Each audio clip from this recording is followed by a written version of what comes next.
Michael.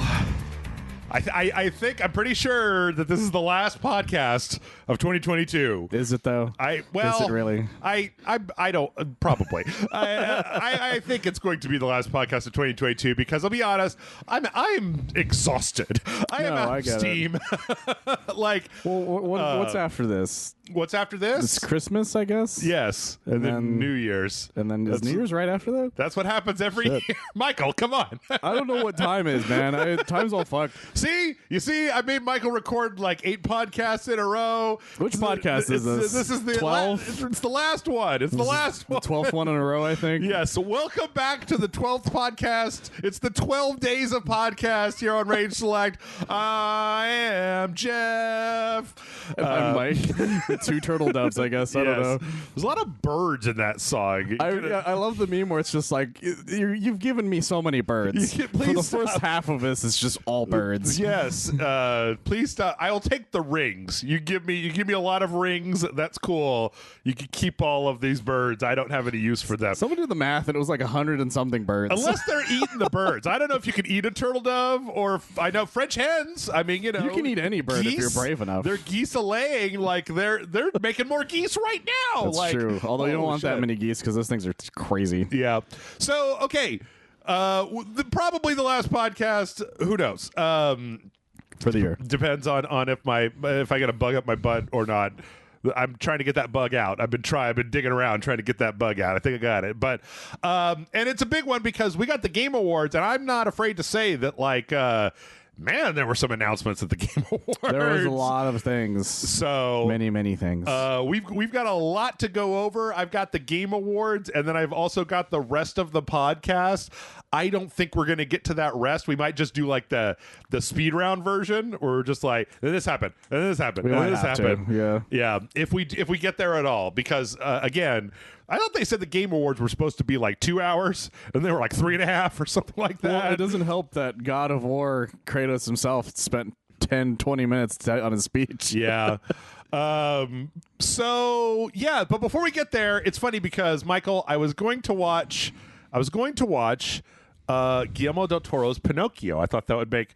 I love Guillermo del Toro's movies. I've been interested in seeing somebody make a Pinocchio that I didn't hate. But then yesterday, this will come up again later. I was like, it's been a long time. I wonder how Hades holds up. Oh God! And then I just fell down a Hades hole for like 4 hours, and it was a problem. My favorite thing is Twitter is finally started falling down that hole lately too. Yeah, because a lot of people forgot the game existed. And then they're like, "Let me try this out real quick," and then it's the same thing where it's like 6 hours later, and they're like, "Oh fuck!" Hey man, my game of the year 2020, fucking Hades. It was fantastic. It's so good. So okay, all right. I didn't end up watching Guillermo del Toro's Pinocchio. What did I watch last week? I watched Chernobyl. Oh, that's right. Which is not a good... it's a feel-good movie of the show of the year. I finally got around to watching Chernobyl, and if you want to see people die horribly and all kinds of bad shit happen, there's a whole episode of that show that is devoted to the people that had to go into Chernobyl and shoot all the dogs. Yeah. So we're not going to talk about that I heard about that, and I was like, no, I'm good. I don't need to hear about any of this. I mean, I watched that shit when I was drunk. I was just like, come on, man. Jesus. The weirdest thing about that episode, though, is the main character in that episode is played by Josef Fares's brother. Really? Yeah, the head dog shooting guy that takes the Game of Thrones kid under his wings is the brother of the dude that makes It Takes Two, which I forgot was last year's Game of the Year. It was. So I'm tying it all together in a big bow around a present that's the RageSelect podcast. Anyway, fuck all that. Spider-Verse had a brand new trailer. Yeah, dude. I don't know if you guys know this, but Michael hates Spider-Man, and he never wants to talk about Spider-Man. It's never come up. Not once. Yeah. I mean, this is... I feel like I need to come up with a term, like a classification, Michael, for what is an adjective that basically maps to that Fry meme of "shut up and take my money," where it's like, I don't need to hear anything about this, you guys. Just give it to me. Just give it to me right now. I don't know the term. Ecstatic is one, but I don't know if that counts for the whole thing. Yeah, I'm super fucking excited though. It looks so good. They're multiverse. Everybody's multiversing, and this, I mean, Spider-Man Into the Spider-Verse was multiversing before multiverses were cool, but it was. It took a concept that the comics had ran with. Yep. That ironically enough, a cartoon had done before the comic did, and then so it came kind of full circle in that way. But yeah, it ran with the idea of just like, what if we did a multiverse story that, you know, surrounded one specific character in it learning to find his place in that multiverse. Yeah. And I think it was such a great job that I know plenty of comic book readers that if you're like, who do you like, what do you like Miles in the most in, they will say Into the Spider-Verse, because they're like, he is way more fleshed out as a different type of person in that than he is in the entirety of his comic run. Okay. And it's true. He's so perfect. And so my God, there's so many fucking Spider-Man in this trailer. we get a glimpse of all the different Spider-Mans in the Spider-Verse. I've actually been kind of avoiding a little bit of the like, oh, let's freeze frame and zoom in and enhance on like this one and this one and this one. All I know is that I'm glad to see that they had their idea with Spider-Man 2099 and the teaser at the end of the first one. And look at that. There's Spider-Man 2099. He is fucking jacked, though. Yeah. Like, which is super weird to me, but also kind of cool. I'm not going to lie. Well, the thing is that Miles is already a very wiry young man. Yeah, that's the thing. So the two Hispanics are going to fight each other, which makes me crack the fuck up the most.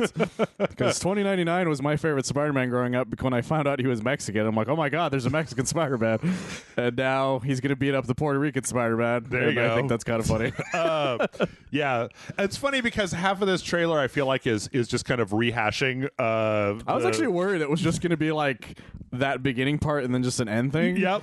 But then showed off a lot of cool stuff. Yeah, it was very cool. And I'm glad. I mean, like, it reminds me of.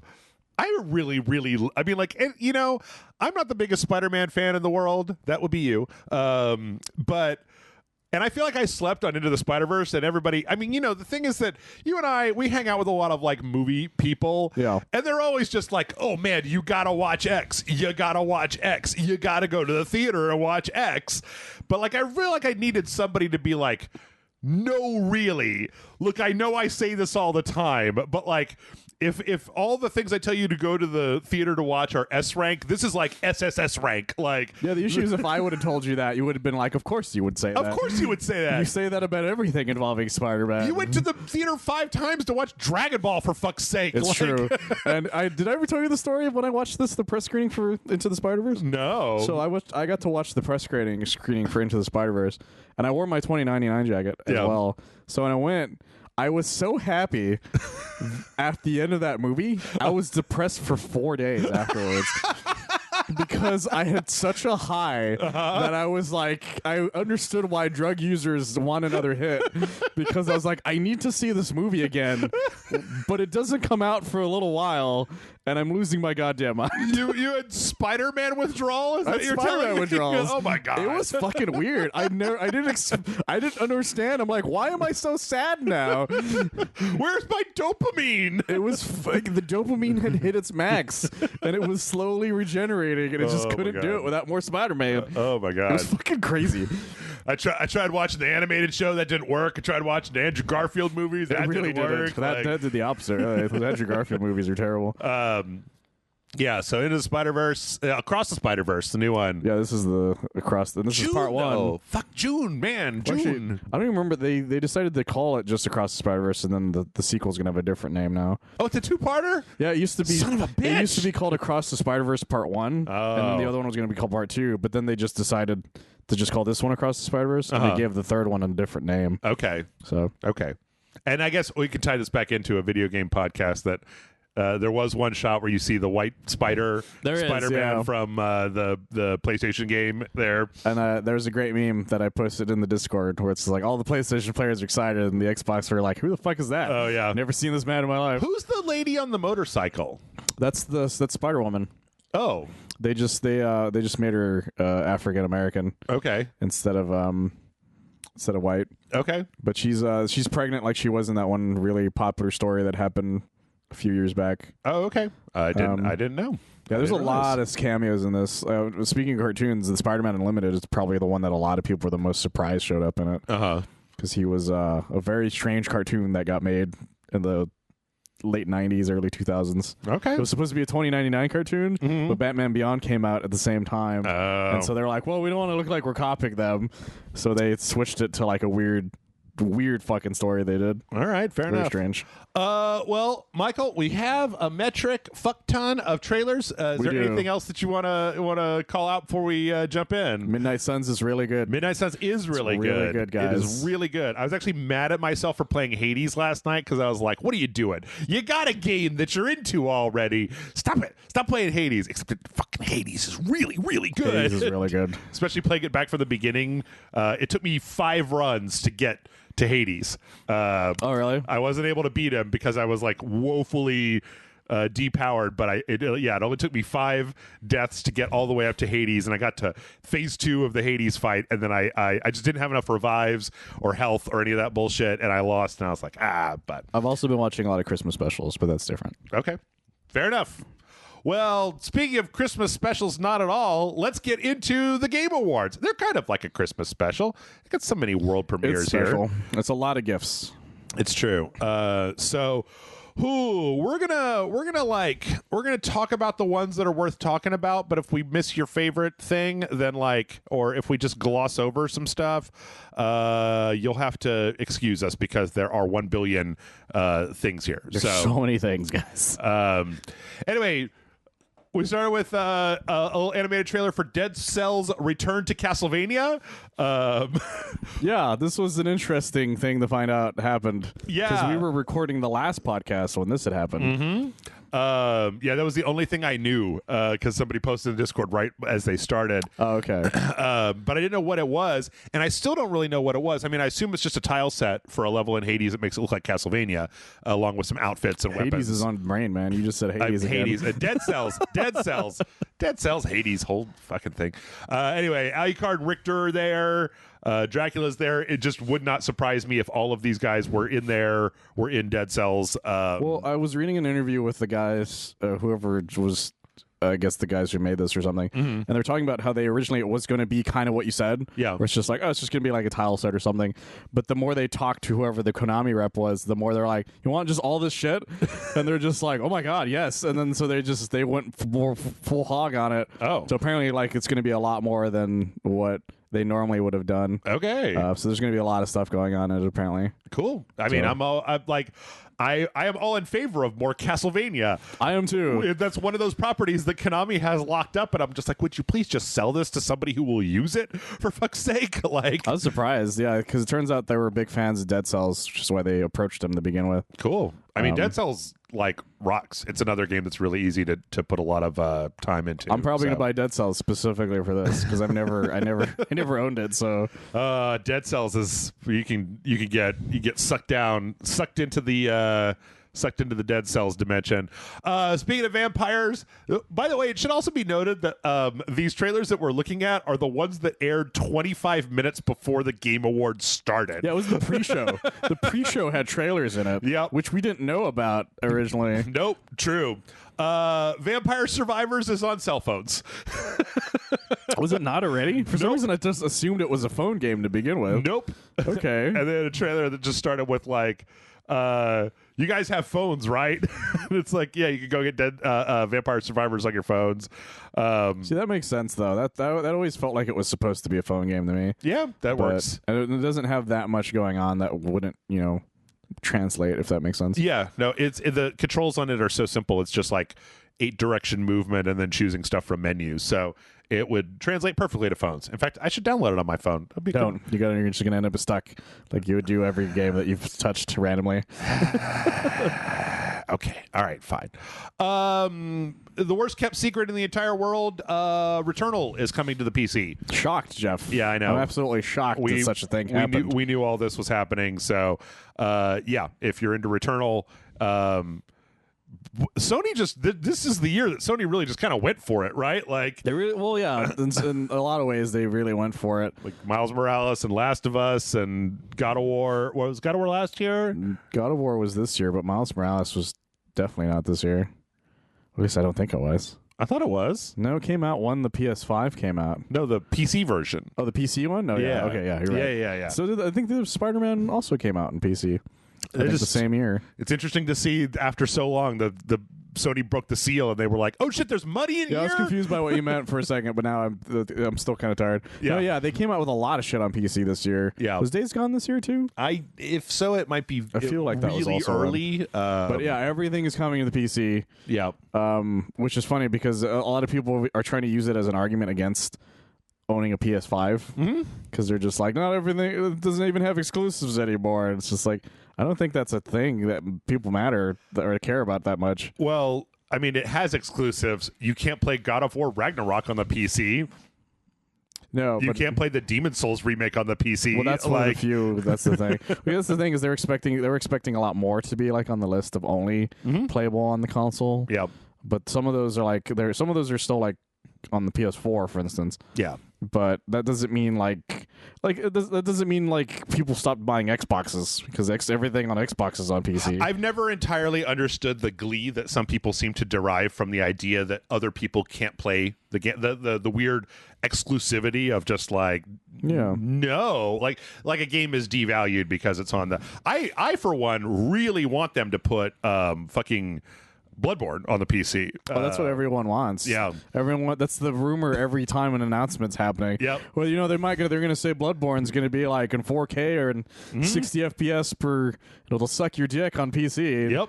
And then they're just like, yeah, we have nothing to tell you Bloodborne wise. They are not doing. We're actually going to get to what From Software is doing. Yes. Later on. Get to what they're actually up to. But yeah, Returnal is on the PC. So I thought Returnal was okay. I didn't really get into it. So, but hey, if you're into it, great.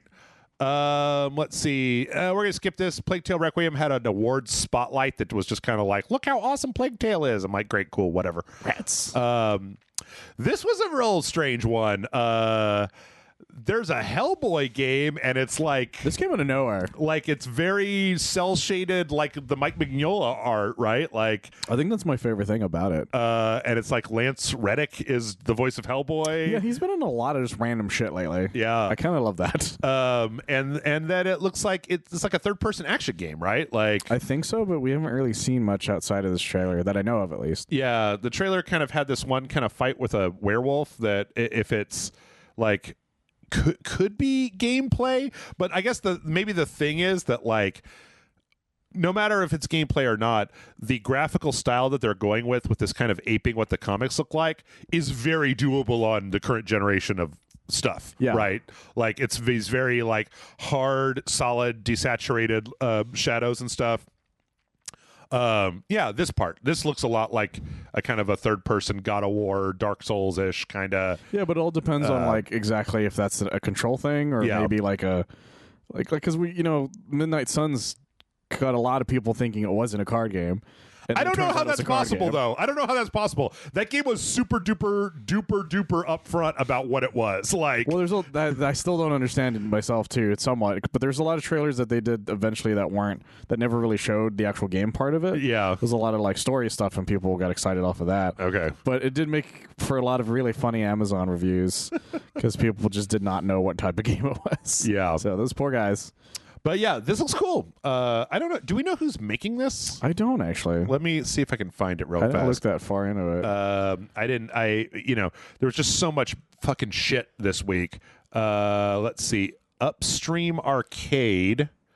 Nope, that's the publisher. Do they have anything else? Okay, they did West of Dead. They did that game, which which was that weird like. It was on, I believe it was on Game Pass, right? It was like a kind of a tactical third person or like a top down action game that had a very Hellboy-esque art style. Yeah. Like it looked a lot like Hellboy. So this is a good example of what I was talking about. Yeah. Kind of thing. So we're not really like it could be one of those things where that was maybe like a zoom in of a top down thing. Oh yeah. It could just be that it's the same kind of thing, but we won't really find out until we get more. Did you and I play this? I played this with John. I think I played it with John. You played that with John, but I do remember this game. Yeah. So yeah, that makes perfect sense. Anyway, we'll see how that ends up playing out. Mm-hmm. Let's see. From there, we got a trailer for Post Trauma, which is kind of like a weird fixed camera angle, psychological horror, Resident Evil kind of throwback game. Oh, okay. Where you play as a fat Asian security guard man, old fat Asian security guard man. And it's very much just like when you watch his trailer. Finally making games for us, Jeff. Finally, a protagonist I can relate to. It looks all right. Like, this is one of those ones where it's really hard to say. Like, all the visuals and stuff look good, but a lot of these games, it kind of boils down to, but how does it play? Like, is it... Yeah, because his animations aren't, like, super detailed for when he's walking and stuff. Yeah. It's a lot of just basic walk cycles and, like, in some really cool-looking areas, I won't lie. Mm-hmm. But, you know, we've been lied to before by really nice areas. So... Yeah. So, I don't know. I mean, it's interesting to see that, like, the fixed camera angle horror game is coming back. I actually kind of like the fixed camera angle horror game. It depends on how it controls. Yeah. I don't want tank controls to come back. I don't think anybody wants tank control. I don't think even developers want tank controls to come back. People who play games with tanks, I don't know. Yeah. Yeah. I don't want to have to drive Chris Redfield around. No, I don't. Let's see. From there, what else? We got a gameplay trailer for Atomic Heart. This is another one where I feel like I could just be like, I don't know how you could get me any more excited for Atomic Heart than I already am.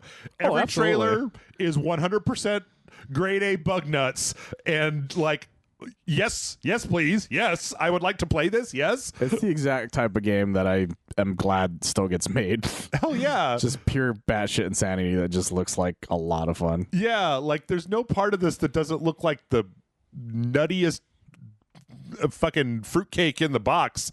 Yeah, because every time I think I know what's happening, another enemy shows up that I'm like, that's not a robot. Right. I don't know what the fuck is happening. Right. Is it robots? Is it mutants? Is it like a rebellion with the person?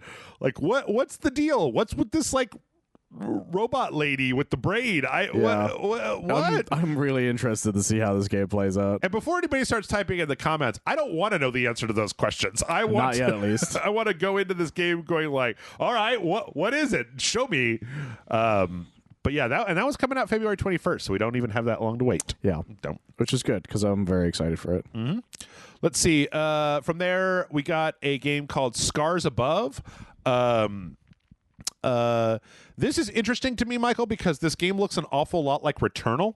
Like, it's like an astronaut sent to like a foreign, or not even astronaut, but like a space explorer or something. Some kind of, I think it's kind of like futuristic armor sent to like a foreign kind of crazy world. Yeah. And then there's a lot of like kind of third person action and some puzzle solving, and like the graphics look good. And this looks like the sort of like, yeah, man, like if Returnal had just been like a narrative adventure game and not a roguelike, I probably would have finished it. That was the thing when they first announced Returnal. I'm like, this looks really cool. And then when you found out that it was a roguelike, I'm like, I'm a little more disappointed by that. Yeah. And like, I love all of the kind of alien, like this really reminds me of Returnal. So no, I definitely see that. Because everything looks that sort of greedy, because it's not the fantastical like alien world the way like the gunk was, I guess is a good way of putting it, where everything's like brightly colored. Yeah. Like Strange World, that new Disney film kind of thing. Like that sort of crazy like purples and stuff. Or that one game, I don't remember the name of it, that's where you're the two explorer dudes. I can't remember the name of it, but a lot of games like that. Yeah. Tend to be like brightly colored. But this has that sort of dark, gritty alien world the way Returnal does. As well as a trailer for a movie that came out that, you know, the spoiler in that turns out it's not an alien world as it turns out. But yeah, it's got that sort of look to it. And I definitely get that. Yeah. So I'm interested in this, and it's actually coming out in February. I feel like, I mean, you know, everybody knows, everybody listen to this, the fucking 2.5 hour podcast every fucking week. I've never heard of this before. Yeah, like, a lot of some of these reels came out of fucking nowhere. Yeah. There's one specifically I know we're going to talk about that I definitely was like, where the fuck did this come from? Yeah. So yeah, February 28th, Scars Above. Go check out the trailer if you don't know what I'm talking about, because it's kind of interesting.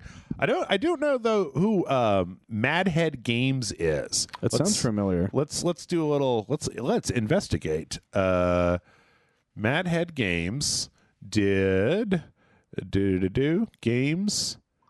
I from the stuff I saw over there.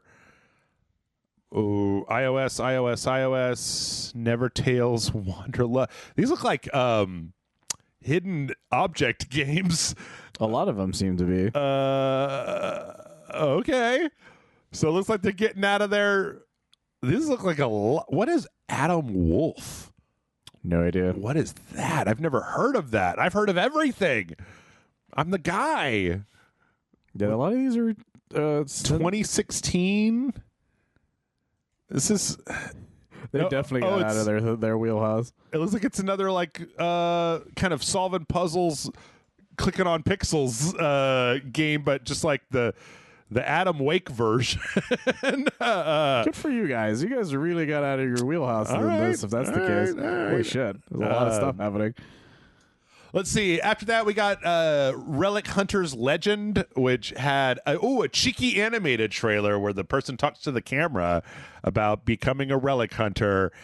Basically, this is between 1 and 4 person top-down action game where you get loot and you kind of looks like a twin stick shooter. Yeah. To be honest, the art style is okay, but when I see the action, it's like I've played too many games like this. Like I just this doesn't interest me as much anymore unless somebody writes an article saying why it's interesting. Like no, I get that. Yeah, because there's a lot of twin stick shooters out there that are the indie type, if that makes sense. Yeah, because that's really the best way of explaining it. Mm-hmm. But I do like the art stuff that's going on with the characters. But the issue is that like that's not going to be the indicative of the game itself. Right.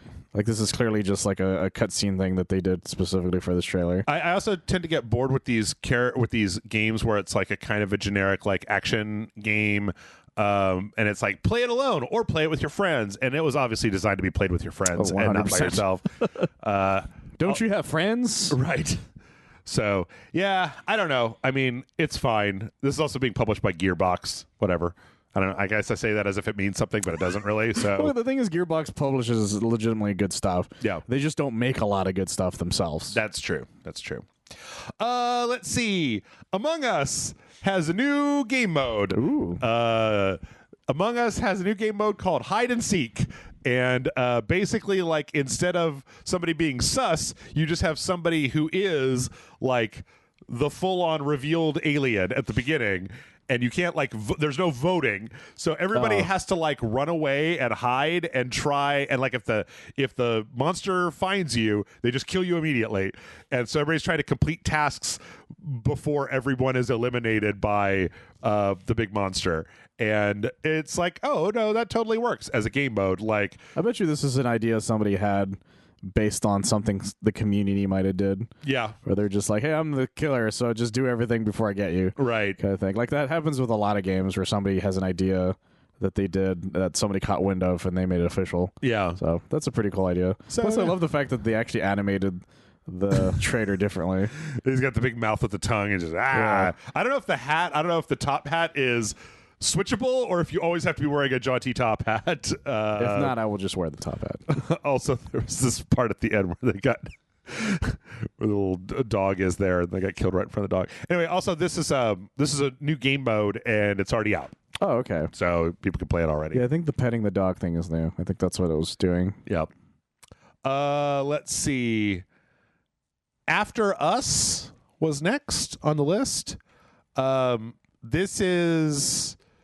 This one's weird. It's like a third-person kind of like adventure kind of game, and you play as this little girl that has like a weird cloud suit. I don't know, like a white chitinous suit on. Yeah, it's not really easy to describe. Yeah, it's just a white, like kind of leotardy and they puzzle outfit. They leave like flowers and stuff in their wake when they walk around, and it appears to be very much like I think that the whole concept here is that you're playing as a character that's like a post-humanity character kind of going through the ruins of mankind. There's a lot of like, you're very small. Okay. So like regular sized people and stuff are, well, I don't know. Maybe you're very small. Maybe everything else is very big. But it looks like it's just kind of an action-adventure game.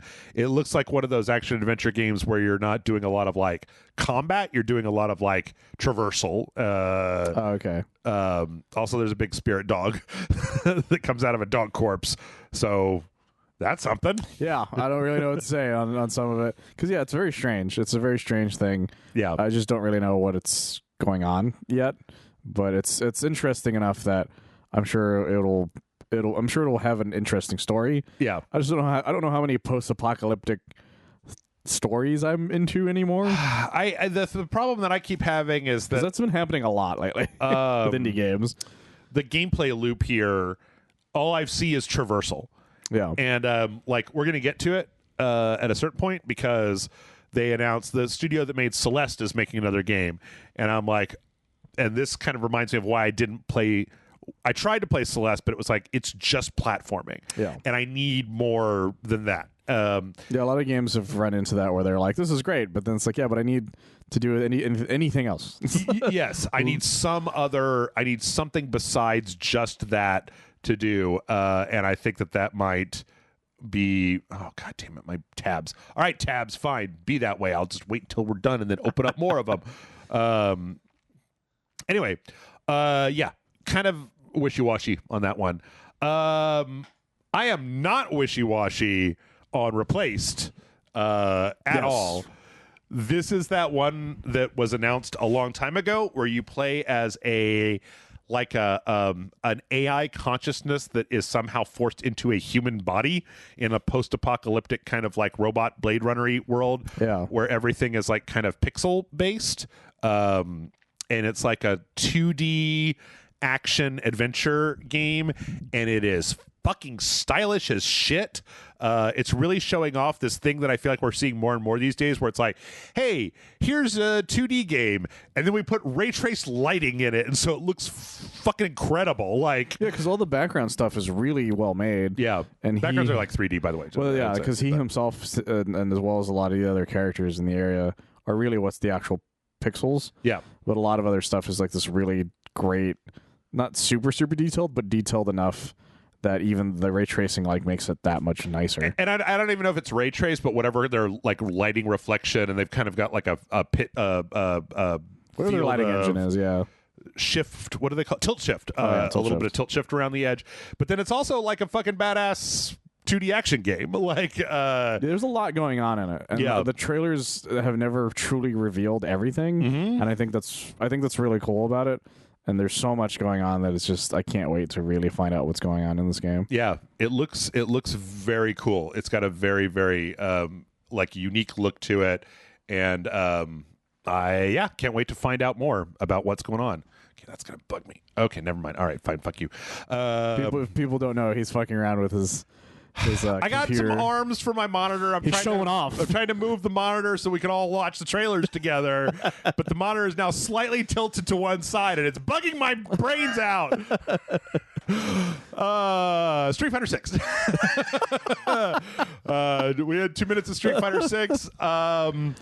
I did not recognize DJ. DJ is back, baby. DJ has put on some mass since the last time I saw him. Yeah, so. he's fucking jacked. Yeah, but his hair is fantastic. The man can still dance like nobody else. Yep.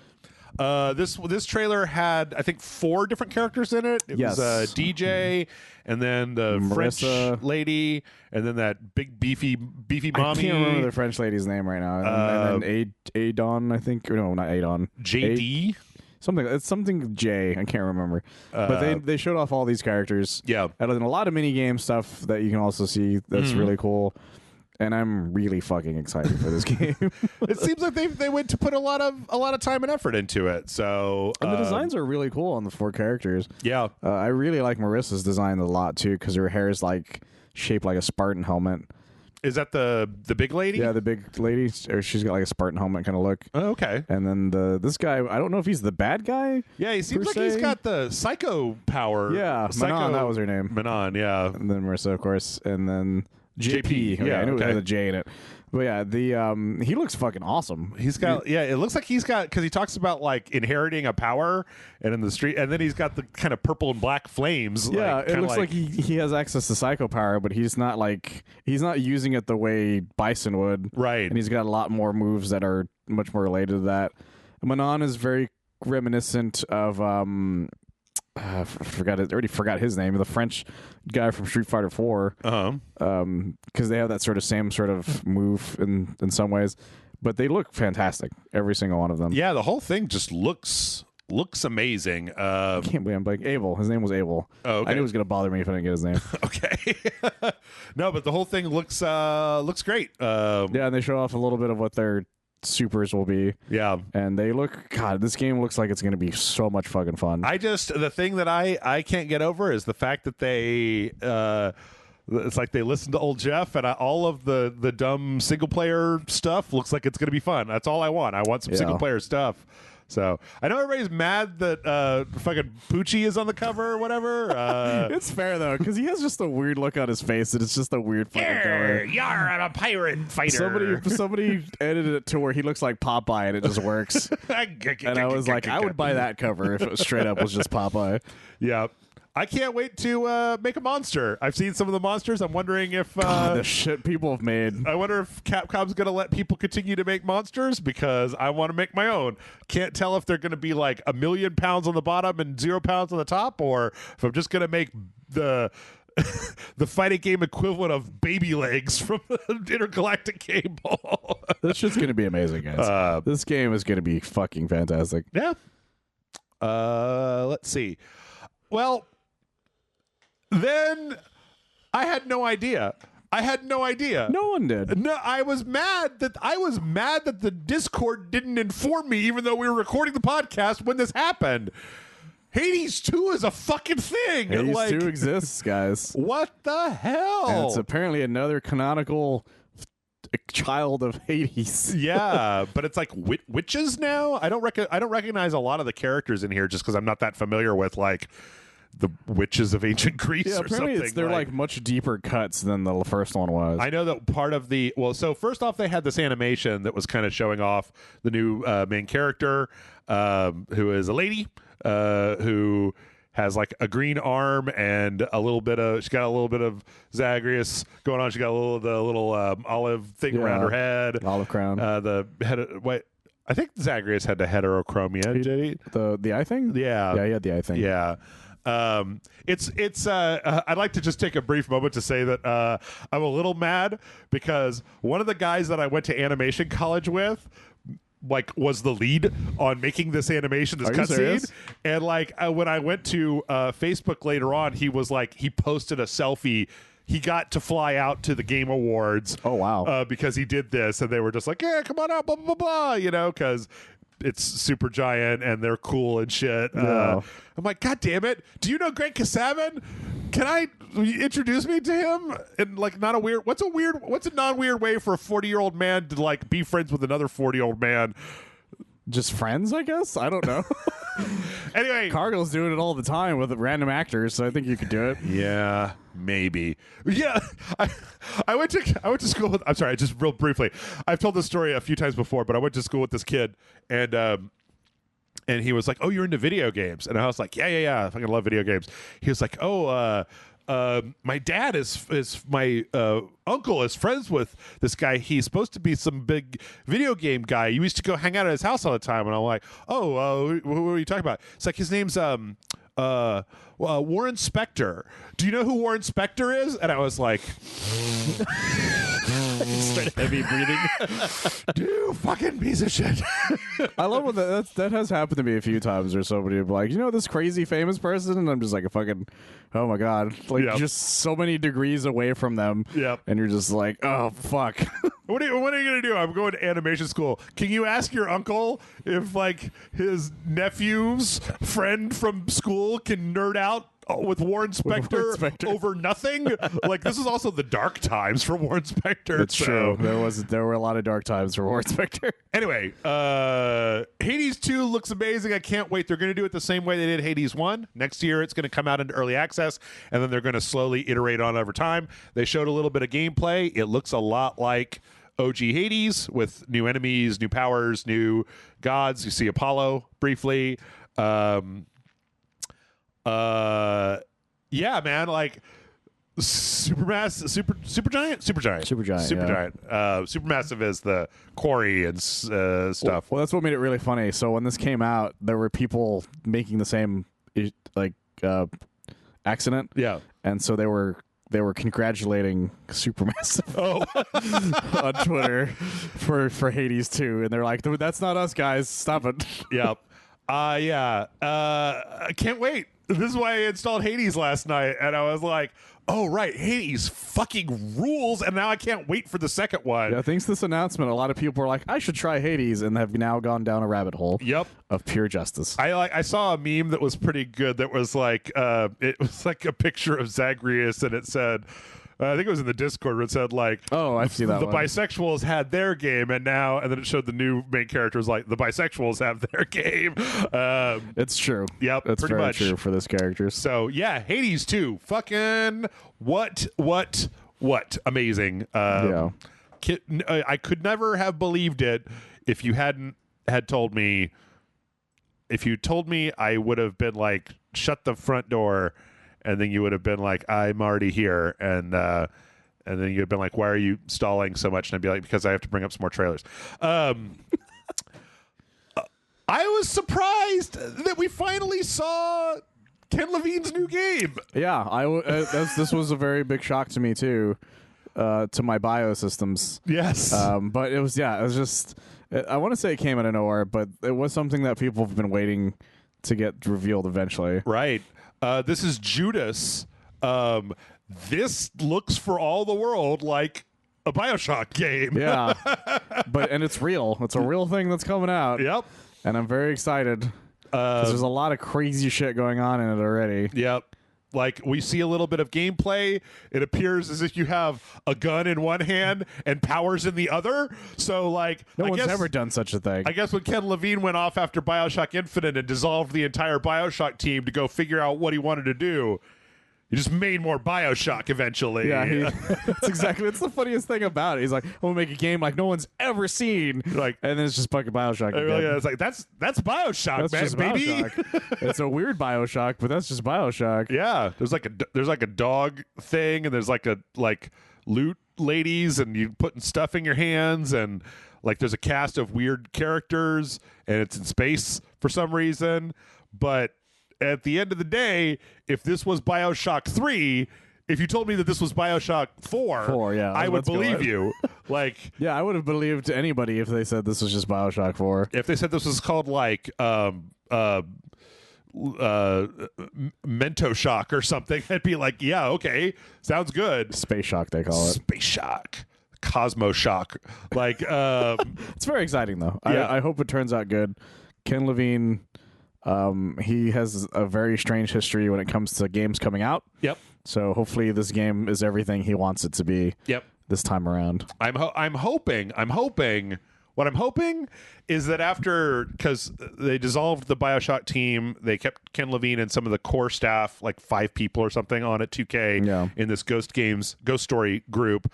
What I'm hoping is that these motherfuckers fucked around and did everything they wanted to try. They prototyped the shit out of everything for like 5 years. And then somebody from 2K came in and they were like, okay, you have 3 years to make a game or you're all fucking fired. And they were like, okay, yeah, all right. Get down game 41B that we made last week. That one will work. Is that one? Okay. What ideas do you have? It's just, it turns out it's BioShock. It turns out it was BioShock. Who knew? Yeah, it looks so much like BioShock. I was amazed, but I'm excited because I like all the BioShock games. That's the thing. Like, I'm not saying it as like a slight. I like BioShock and I want more BioShock. Yep. So give me more BioShock. Yep. Although I hope this is an instance where it turns out it is more BioShock and not the way Callisto Protocol was, where it wasn't just more Dead Space. Right. Yeah. No, I remember to this day people being like, oh, BioShock 2, it's just more BioShock. What the fuck? And I'm like, BioShock 2 is more BioShock? Please. Thank you. I would like more of it. Yes. That's what Hades 2 is as well. It's just more Hades. Is cool. there DLC? I wasn't done with BioShock. I just kept playing the first game over and over again after I finished it because I wished that there were sequels. Exactly. Now there are sequels. And we played through the entirety of one of them. We played through one. We played the BioShock 2 DLC on a sequential or on a Sunday stream, and then Matt and I played all the way through Infinite for sequential Saturday. Oh, okay. So the only one that hasn't gotten its full playthrough is BioShock 2. It's 2. Yeah. So okay, that's interesting. Speaking of 2s, Destiny 2 got a cool trailer for the new Lightfall expansion. Michael, I know how much you love Destiny 2, so you obviously have watched this trailer. I say as I a was way. going to joke that I did, but I don't remember it because I did watch it and I don't remember any of it. This trailer is one of those Destiny trailers where you watch it and you're like, that game looks cool. And then you remember, oh, right, it's Destiny. It's Destiny, yeah. I remember that last one when they came out with that trailer. We're like, this looks like a really cool game. Yep. And then it was just Destiny DLC. And you're like, oh, well, I'd have to get through a lot of nonsense to get to the cool parts. This one also has like a weird grappling power and also the ability to like, it looks like drive vehicles maybe, and it's also in like a weird neon city. It looks completely different than anything I've ever seen from Destiny, but I still have to play Destiny. Yeah, like that's the issue is that you don't just start it up and you get to do all this cool shit. Yeah. The thing about these expansions are like, well, you got to be level whatever and this light level, and you got to have this many things and whatever to get to this point. You're like, well, I don't want to do any of that. Well, also when you finally end up playing it, it's still just like shooting endless waves of dudes. Yeah, which is fun for like a little bit, and then kind of loses its luster once the RPG sequences kick in. Yeah, if that makes sense. And then it's time for raiding, so you can have. That was one of the reasons I didn't finish the.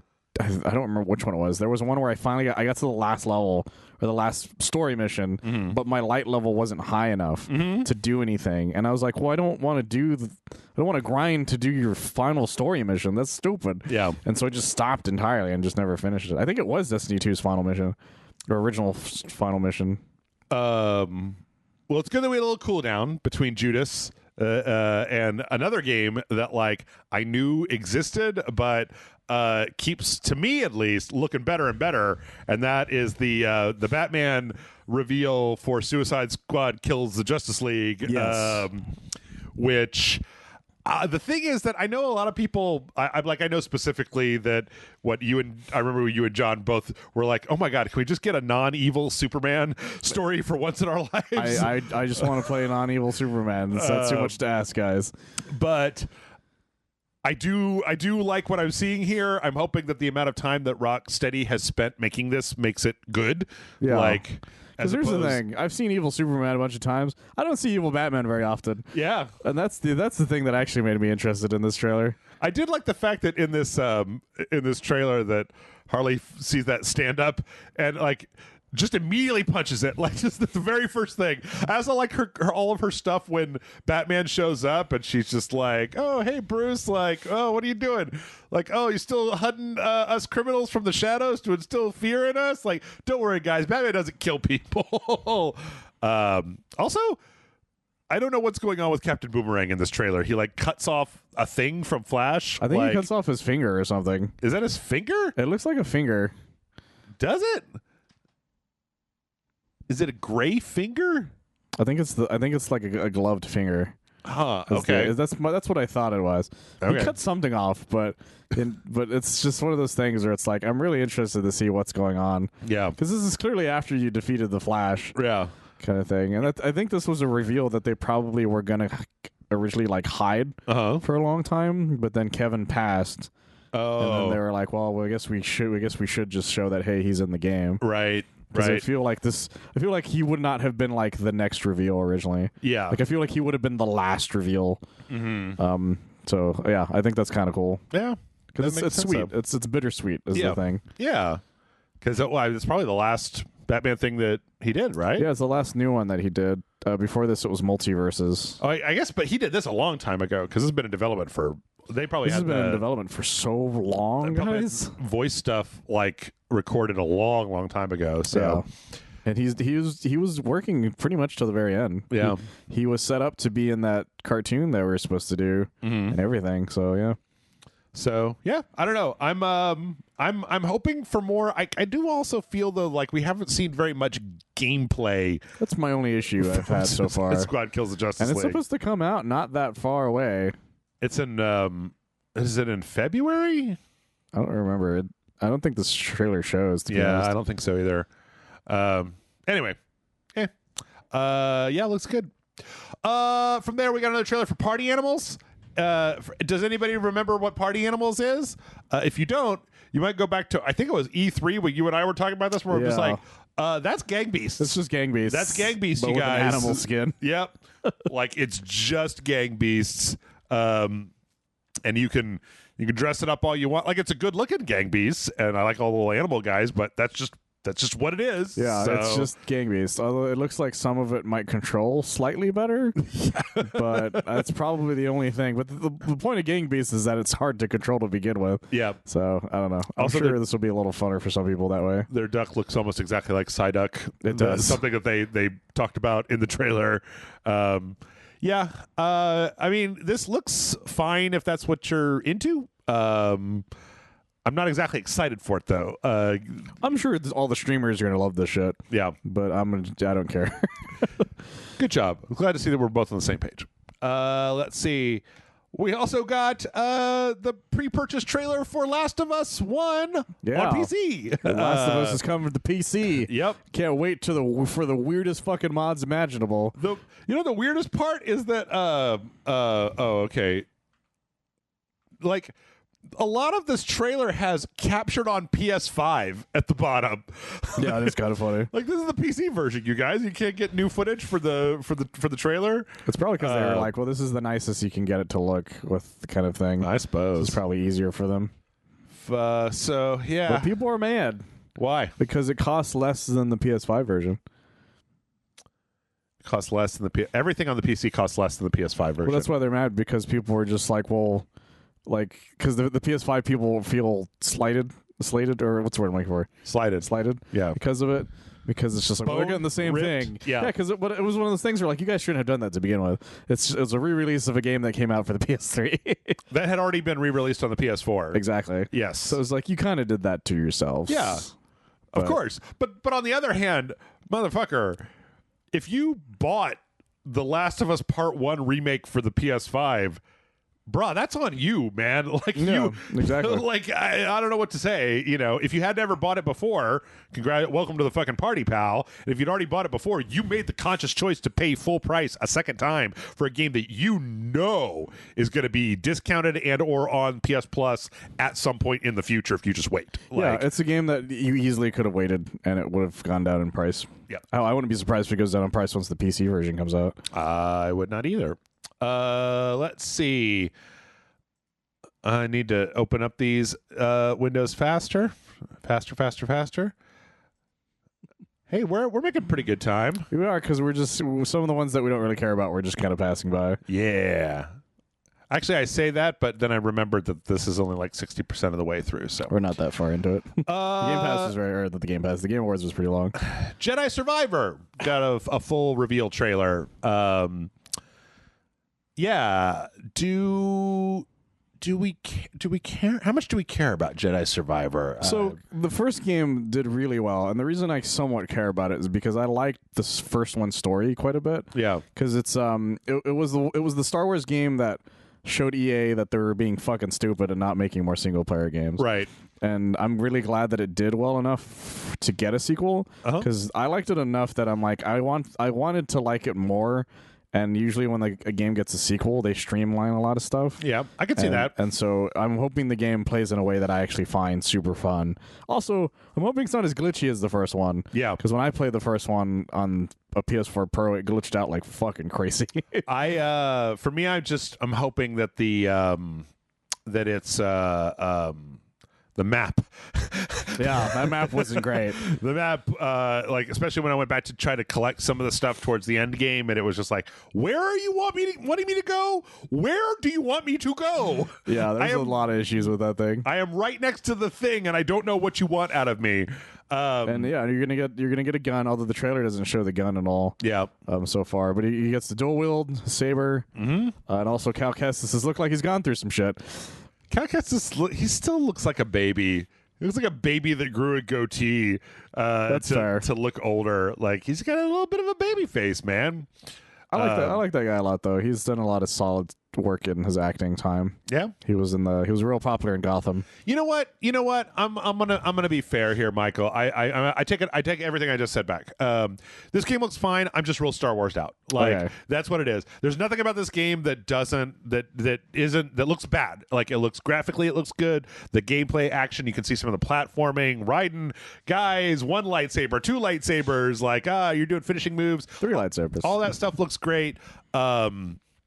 I got the I got the fucking What was Adam Driver's character? The Kylo Ren, little hilt guards. But oh my they're god! not all like That's become a great meme because if you go back when he turns it on real quick, if the look on his face when he turns it on is so bored that people just thought it was really fucking funny. Oh, okay, because his eyes are like squinting at one point, and you're just like, you look like you're really tired. But no, I'm it's an exciting thing, and I'm glad. It's the only issue I've always had with it is that since it's a prequel story, you're like, you have to explain why he's not in everything else eventually, right? And so we'll have to see if they end up. No, he's got to save the universe, but in a way that nobody mentions in any of the Star Wars movies. What I appreciate about the last one, and this is going to be one of the last things I say, is that it wasn't a game. It wasn't like Force Unleashed, where you fought Vader and you're like, I'm as strong as Darth Vader, and I beat him up real hardcore. Yep. Aren't I so cool? Yep. Instead, Darth Vader shows up and it turns into a horror movie. And you're just like, oh, fuck. And you're just like, I'm gotta go. Fuck. Oh, fuck. And it's actually kind of cool that they had the Jedi Hunter base that was in Obi-Wan, right? Like that there's kind of a connection there. Anyway, I'm just a little Star Wars out right now. Like, I get it. Little Star Wars out, little, what's the other one? I guess a treat for you guys if you buy the collector's edition is it comes with a Cal Kestis lightsaber hilt that you can take to the Disney place to get the saber for it because it's compatible with the blade. Okay. So I thought that was kind of cool because it was because I saw that on Limited Run and it was like, you can buy this. It's compatible with those sabers. You just got to get the saber. A lot of fucking work there. Let's see. From there, Earthblade. This is the one from the people that made Celeste. Yes.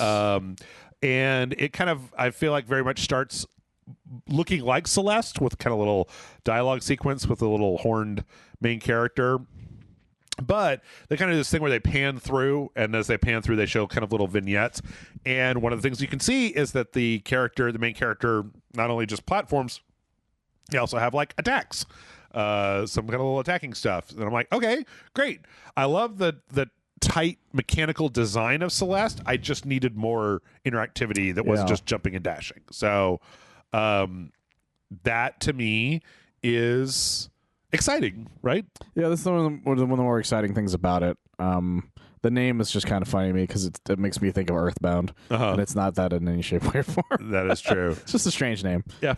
But it looks interesting enough. I'm sure people will really enjoy it. Yeah. I'm looking forward to trying to play it. And then either liking it or turning it off. Let's see. We got a teaser for Dune Awakening with pre-alpha footage of the game.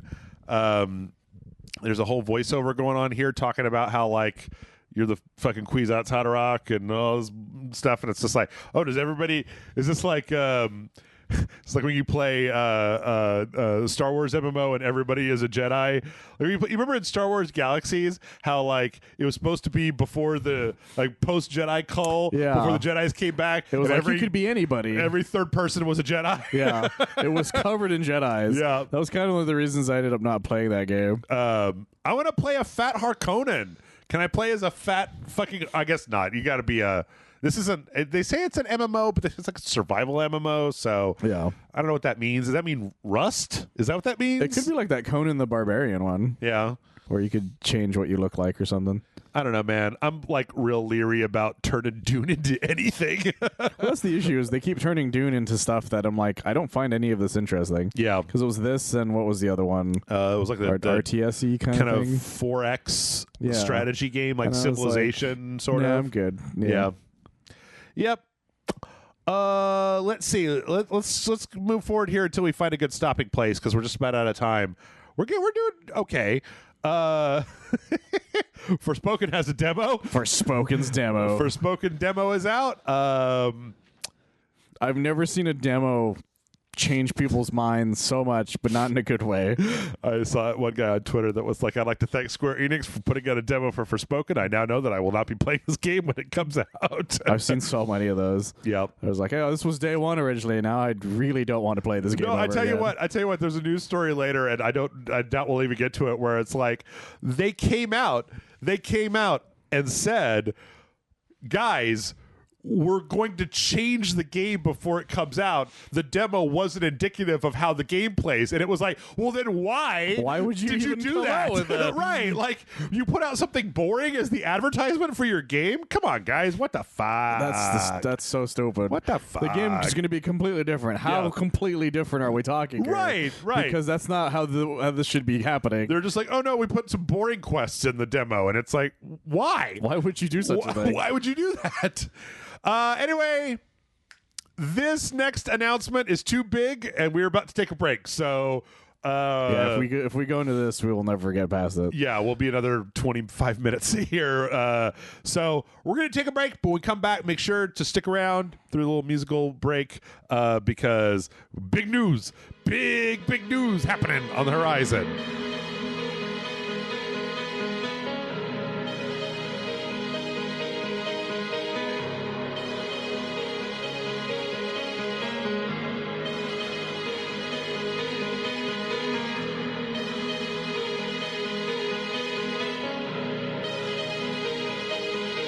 We're back, and oh boy, yeah, we got some stuff to say. There was a lot of stuff before, but oh shit, you guys got the wrong two dudes on the podcast because Hideo Kojima came out on stage and it was like, oh, it's that new horror game. Nope, it's not. It's Death Stranding 2. And I was so fucking excited. Yeah, boy howdy. At first I thought this might have been that Overdose game that we've been like hearing about, but then they showed Leah Sado or whatever as Fragile, even though she didn't have the old lady body now for some reason. I don't know what's going on there. And it was like, oh, yep, nope. We got a whole Death Stranding. We got a whole Death Stranding going on. Yeah. There's a lot going on in this trailer. I was just about to say there's not a lot going on in this trailer. Well, there's a lot and there's not a lot, which is the weirdest thing about it. Yeah. That's because Hideo Kojima himself was like, I want people to watch this and just pick this motherfucker apart. Yeah. So there's probably plenty of shit in here that I can't even fathom. I do like the fact that we see what the inside of the bunker. I mean, we saw that briefly in Death Stranding 1 when we went to Troy Baker's Pizza House. Yeah. But I like the fact that she takes the delivery module up that we've put stuff into from the other side. I did enjoy times. that. Yeah, that was one of my favorite things about this trailer. But you know, hey, in a world full of motorcycles, fragile, unicycles are not the way to go. No. Apparently that was the only vehicle they had at the time was a unicycle. Yeah, like a really but you know what? Did you notice that the unicycle definitely has a cargo carrier on the back of it? Yes, it does. I bet you we're going to get to drive one of them unicycles. Oh, we absolutely are. And then, I don't know what happens. There's like a bunch of guys with guns, and then they shoot her, and then she falls off a motorcycle, and then the baby's dead or something. I don't know. Like, I'm not really sure what's going on with some of this stuff. She got the black tears. She got there's like the baby. And then it's like, and then it gets weird. Yeah, then that's when shit starts getting really weird. Yeah, because from there we see like Sam Porter Bridges is back as an old Porter prospector. Bridges. Yeah, they specifically didn't show me where his belly button was, so I couldn't see whether he had the little like That's true. the scar and everything. Yeah, so he's just like a real old man now. Yep. But that's what there's a lot of speculation already as to what's going on. But then just the Metal Gear fucking shows up. Yeah, and then Metal Gear Rex's head comes out of a tar pool, and it's like, oh, okay, we're returning to form. We had one game. It's straight up a Metal Gear, and instead of an arm cannon, it's got like a crane. Yep, and pretty much the exact same fucking Rex's spot. head. It's literally it looks Rex. like Rex's head. Like it's a Rex ship. Yeah, which I'm not gonna be mad about because I love the Metal Gear Rex. I like Fragile's little like necklace that looks like little two hands kind of around her neck. Oh yeah. Which I saw the first time around. But yeah, looks like we're gonna get some mechs back. Looks like we're gonna get some more Porter Bridges. Everybody's crying. That's that's the way you do in Death Stranding. People fucking love crying in Death Stranding. Yep, it's just the weird fucking I forget what they call it. Some kind of weird like allergic to death thing or whatever that makes people like weep. And then it's like they show the actors that are in here and like, wait a minute. why is Troy Baker on this list? I killed that motherfucker. Yeah, I murdered the shit out of him as hard as I possibly could, by the way. And then, of course, from there, we cut over to BB's Theme 2022 featuring Troy Baker as, like, Ziggy Stardust via Metal Gear. Yeah. Like, he's like a RoboCop or something. He's got a red face mask. He's got the BB orange, the tangerine organs now. He's got an odorek. He's playing like guitar. It's fucking weird. What is going on? He takes off the mask, but we don't see what's under it. He gets ready to take his mask off. Oh, nope. So I'm curious as to what's happening. Yep. Also, there's a bunch of squids in the BB jar.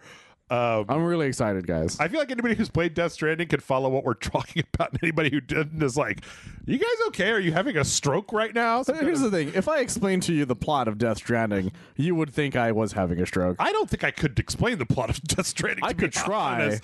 I don't exactly. Once I got to the part where you're like, well, you have bombs made out of your pee. Right. They would be like, I'm just... No, I understand the pee bombs. I'm not saying you wouldn't. I'm saying the general audience wouldn't. I don't understand what happened at the end of that game still to this day. Or when I'm playing it, I get it because I'm like, oh, yeah. Everything makes sense. Yeah. Well, that's the fun thing about Hideo Kojima games. Everything makes sense in the moment. Right. But then the second you think about it for a little bit after you're done, you're like, wait, but that doesn't make any sense. I mean, I can't explain what happens at the end of Metal Gear Solid 4, and I will to anybody that will listen. Well, that's the thing. I can explain the entire plot of Metal Gear because I played all of the Metal Gear games that were canon. I can't explain Death Stranding because I've missed a few missions here and there. Yeah. So, yeah, Death Stranding 2. That shit is happening, baby. It's happening. Like, and we were all we knew it was happening as a thing, but we didn't expect to see it. We were expecting to see his other game that overdose thing happening because of the naked guy who filmed it on his phone. Right. And so, yeah, that's interesting. You know what I've wondered though, Michael? If it was just Death Stranding, if both the guy that leaked that shit on Twitter and the naked guy with the phone were like Kojima false flags. Okay, so my favorite thing about this is that he's the only fucking game developer in existence where that very much could be real. That could actually have happened. That could have been the actual thing. Yes. Like, he learned from the Phantom Pain that if you make it too easy, everybody will figure it out in 10 minutes. And so he's like, okay, well, what if I just get, like, a guy to take his shirt off, and I'm going to take a mission from Death Stranding 2 and make it look like a different game, just real briefly with, like, dev tools. And that's why you don't see anybody playing it. You just see a guy grainily recording something. And so that way you don't see anything that would identify it as Death Stranding 2, even though it has... God damn it. What's her face? This all could be true. Yeah. This all could be true, God damn it. And the other guy was just like a guy on Twitter who I feel like somebody that Hideo Kojima could have called up and been like, hey man, you want to help me out? Here's what I need you to do. I need you to go online and be like, I saw Hideo Kojima's next game. It's a horror game. Here's what it's called. But then it's a little much because I don't think that the bait and switch worked unless you were like us, right? Yeah, but it didn't work for anybody else. Yeah, but the thing is, the internet's like us, so that easily could be what's happening. So I kind of want there to not be another game. Like, I want that to be the reveal where there's just no other game, and he was lying to us the whole fucking time. Or maybe it's like Overdose is just like a phone game tie-in to Death Stranding 2. That would be fucking crazy. Anyway, Hideo Kojima ain't done me dirty. No. I will play whatever that man puts out. I don't care what it is. Put it directly into my veins. He is the man. He is my Lord and Savior. Yep. Hideo Kojima. Yep. Oh. That was only 8 minutes worth of second Hideo Kojima. Yeah, but that's because we're not going frame by frame and explaining why the circle can go into the square hole. Sure. Sure. Let's see. From there, we got Immortals of Avium, which is like an EA game that's going to be some kind of like first-person mage combat game. We got a pre-rendered cutscene on this one, so not like a huge thing, not like a lot of information. The guys were describing it as like a first-person magic shooter. Yeah, was their way of explaining. You mean Hexen? Is that you mean Hexen? Like there already is a first-person magical shooter. It's called Hexen or Heretic or a medieval, or there's like a whole bunch of games that already do that. But I never said that. I'm just saying that's what they described it as. Oh no. Yeah. I was talking to the person from EA, not to you. I was confused. I'm like, why are you coming at me like this? I'm not. I didn't do shit. Is this because I said the circle goes in the square hole, Jeff? That's you made that lady be so angry and sad. Boy, only like 8 people know what I'm talking about. It's a very famous one. I look forward to seeing more of this and not just pre-rendered crap. Yes. Like, I don't know. I like how one of the things that says is not all images appear in game. Right. Well, none of them do, brah. This is not gameplay. I do like the way, like, if this is the way your hands look when you're doing stuff, I do like that, though. Yeah. So I'm interested enough to see more of it. Show me more. I would like to know more.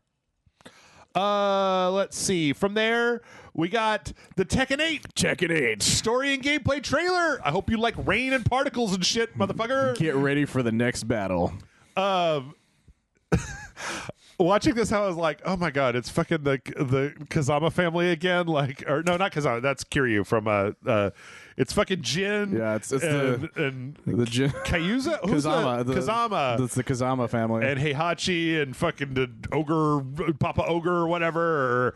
Well, yeah, because everybody, like, this seems to be the climax of the Jin Kazuya, like, final battle between father and son. Okay. Kind of thing. Cool. And there's some cool stuff with Jax. Lars is back. Yep. Same with King. King's in there. And Paul, his hair is not standing up, which is fucking crazy. Was that martial law earlier? Yeah, I saw? and Law is fucking jacked. Yeah, real jacked Law. And God, this game looks fucking gorgeous. It does. And there's so many like great little cutscene things.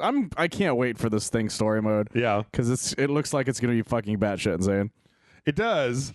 I've liked a lot of the Tekken story modes, but this family story is like the thing I'm least interested in the Tekken franchise. I want to know about like Nina and King and like. That's fair. The thing is that that whole family is the main like focal point of Tekken. Yeah, since the first one. I know, and it's hysterical to me that Kazuya, when it came out, was like, he's like, yeah, he's the nice guy who has to defeat the evil Heihachi. Right. And then he throws Heihachi's ass off a volcano. Yep. And then it's like, oh, by the way, it turns out I'm also a crazy person. Yep. And you're like, oh, fuck. I just miss Heihachi. That's like, he was my favorite. He was great, but he's also had lost both of his voice actors now. Yeah. Which is so, I think that's the only reason they eventually had to kill him off. But because he finally died in 7. This is berserk. Like this trailer is bug nuts. It's fucking fantastic. Just the particles and the characters and everything, and the fucking doing all this shit. So I'm super excited. This is one of the best looking fighting games out there. Yeah, and it looks like I can't fucking wait. If you could only have this or Street Fighter, which one would you pick? Do you think? Which one are you more excited for? I'm more excited for Street Fighter, but that's because they finally got past Street Fighter 3 in the story. Okay. Whereas 8 is like Mortal Kombat, where it's like they've never actually shied away from their story, so they've just been going the whole way. Although they've never rebooted like Mortal Kombat has at this point. Yeah. I'm gonna be real. This Nightingale Realmwalker's journey, I think this game looks like bad. I don't want to play it. Like, here's my issue I've had with this from day one. Yeah, is I love the fucking concept of it. Yeah, but then immediately it's like, by the way, it's a multiplayer game. Like, right? Fuck you. Right. If this was a narrative-ass driven story, I would have been all over this fucking thing. This kind of like 1920s, like going between dimensions. Because the aesthetic and the whole idea of it, I love that whole idea. Yep. But then it's like, and then you got to make your camps and invite your friends, and then it's Fallout 76. It's like, man, I don't want to do any of that. Stop doing this to me. Stop making really cool concepts and then making them only multiplayer games. Agreed.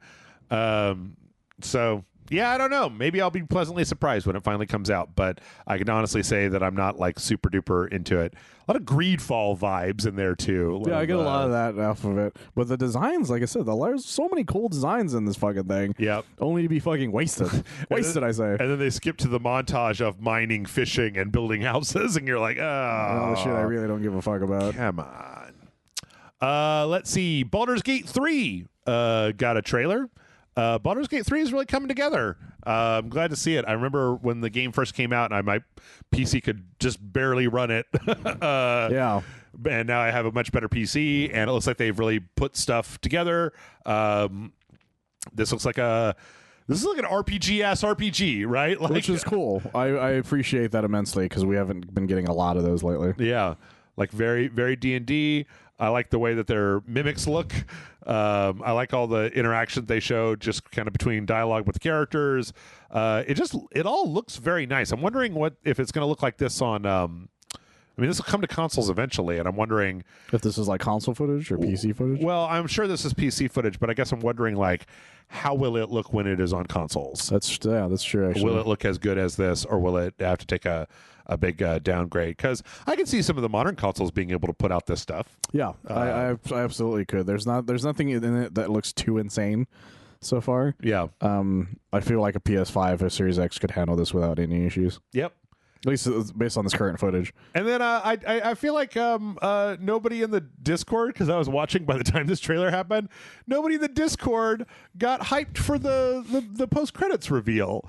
So they're talking about a character that was caught by the Order and stored in a mimic, and how we need to like get him back. And then this mimic gets its fucking face busted open, and Minsk from Baldur's Gate 2 comes out. The thing is, they're not only people know about Baldur's Gate anymore, I guess, but like, Minsk is like Drizzt. Like he's not just in Baldur's Gate 2. Like he's a famous guy in the canon. Yeah, but that's the thing I'm saying, like in general, like Baldur's Gate, it's been a very long time since Baldur's Gate has had like a main series title. Yeah. And I don't know a lot of people who even knew what Baldur's Gate was. Yeah. Like I barely knew what Baldur's Gate was, essentially, and I remembered him, and I was like, oh, "That's kind of cool." But then somebody asked me to explain him. I'm like, "Well, I can't because it's been a very long time." I think he's a ranger, but he's like an incredible zealot. Like he's a very like just kind of berserker zealot. Yeah. And the big thing with him, of course, is that he has a miniature giant space hamster. That much I remember. Which is just like the size of a regular hamster named Boo. So it's Minsk and Boo, and you'll see sometimes the "go for the eyes, Boo" thing, which is apparently, if you want an interesting thing, go to the Wikipedia page for Minsk and Boo and look at all of the games that have referenced Minsk and Boo. Yeah, like there are a lot. I was looking at it the other day in the drive-thru. I'm not surprised. Baldur's Gate is a very popular series among a lot of giant nerds. Yep. And for good reason. Yep. So yeah, looking forward to it. Larian did a good job with Divinity Original Sin 2, and I remember everyone losing their goddamn mind when Baldur's Gate 3 was announced. Yep. So I'm happy it's been in early access. It's saying... kind of like Hades, right? It's been one of those things that's been in early access for a long time, where you're just like, I'm going to try it out when it first comes to early access, and then I'm just going to fucking put it out of my mind for like 3 years, and then I'll be like, oh, it's done, cool. Now I can play it for real. So. Let's see. We got a trailer for a game called Wayfinder. I forgot what this is. This is some. I'm not gonna lie, I forgot to. Because it wasn't all that impressive to me. Oh no, I know what this is. This is the one that's from the Joe Mad studio. This is what they worked on post Darksiders. Okay. Or post that fuck, what's that MOBA? The one couldn't tell you. League of Legends. You remember they made that League of Legends RPG? Oh, okay. That was like a little like I know what you're talking about now. Did you and I play that? Where you started as like the Sky Pirate lady, right? Did, and it was like really cool. This is their next thing after that. I knew there was a reason that I was excited for this, but then when I was looking at the footage, I was like, why am I excited for this? I didn't know any of that stuff, so I thought it was just kind of I was just kind of meh on the whole thing. Yeah. What is their game their studio? Yeah, I forgot what the studio is. Maybe I can find it on their webpage. It's usually on the bottom, I think. Let's see. Oh boy, Airship Syndicate. That's what it is. So yeah, this is the. We saw a trailer for this like last year or earlier this year, where it was like they were working on this in the background. So it's got that kind of like chunky, kind of WoW meets Joe Mad Darksiders kind of like style to it, but it's going to be like an online MMO. And the thing is that normally I wouldn't be like super duper excited because it's just like an action MMO that you can play with your friends, except that these guys have an incredible track record at making just solid motherfucking games. Like, yeah, all the games that I've seen from them have been pretty good. Yeah. It's just, it all came down to the fact that I wasn't that interested in this one specifically. Yeah. I am excited. I'm definitely going to check it out when it comes out.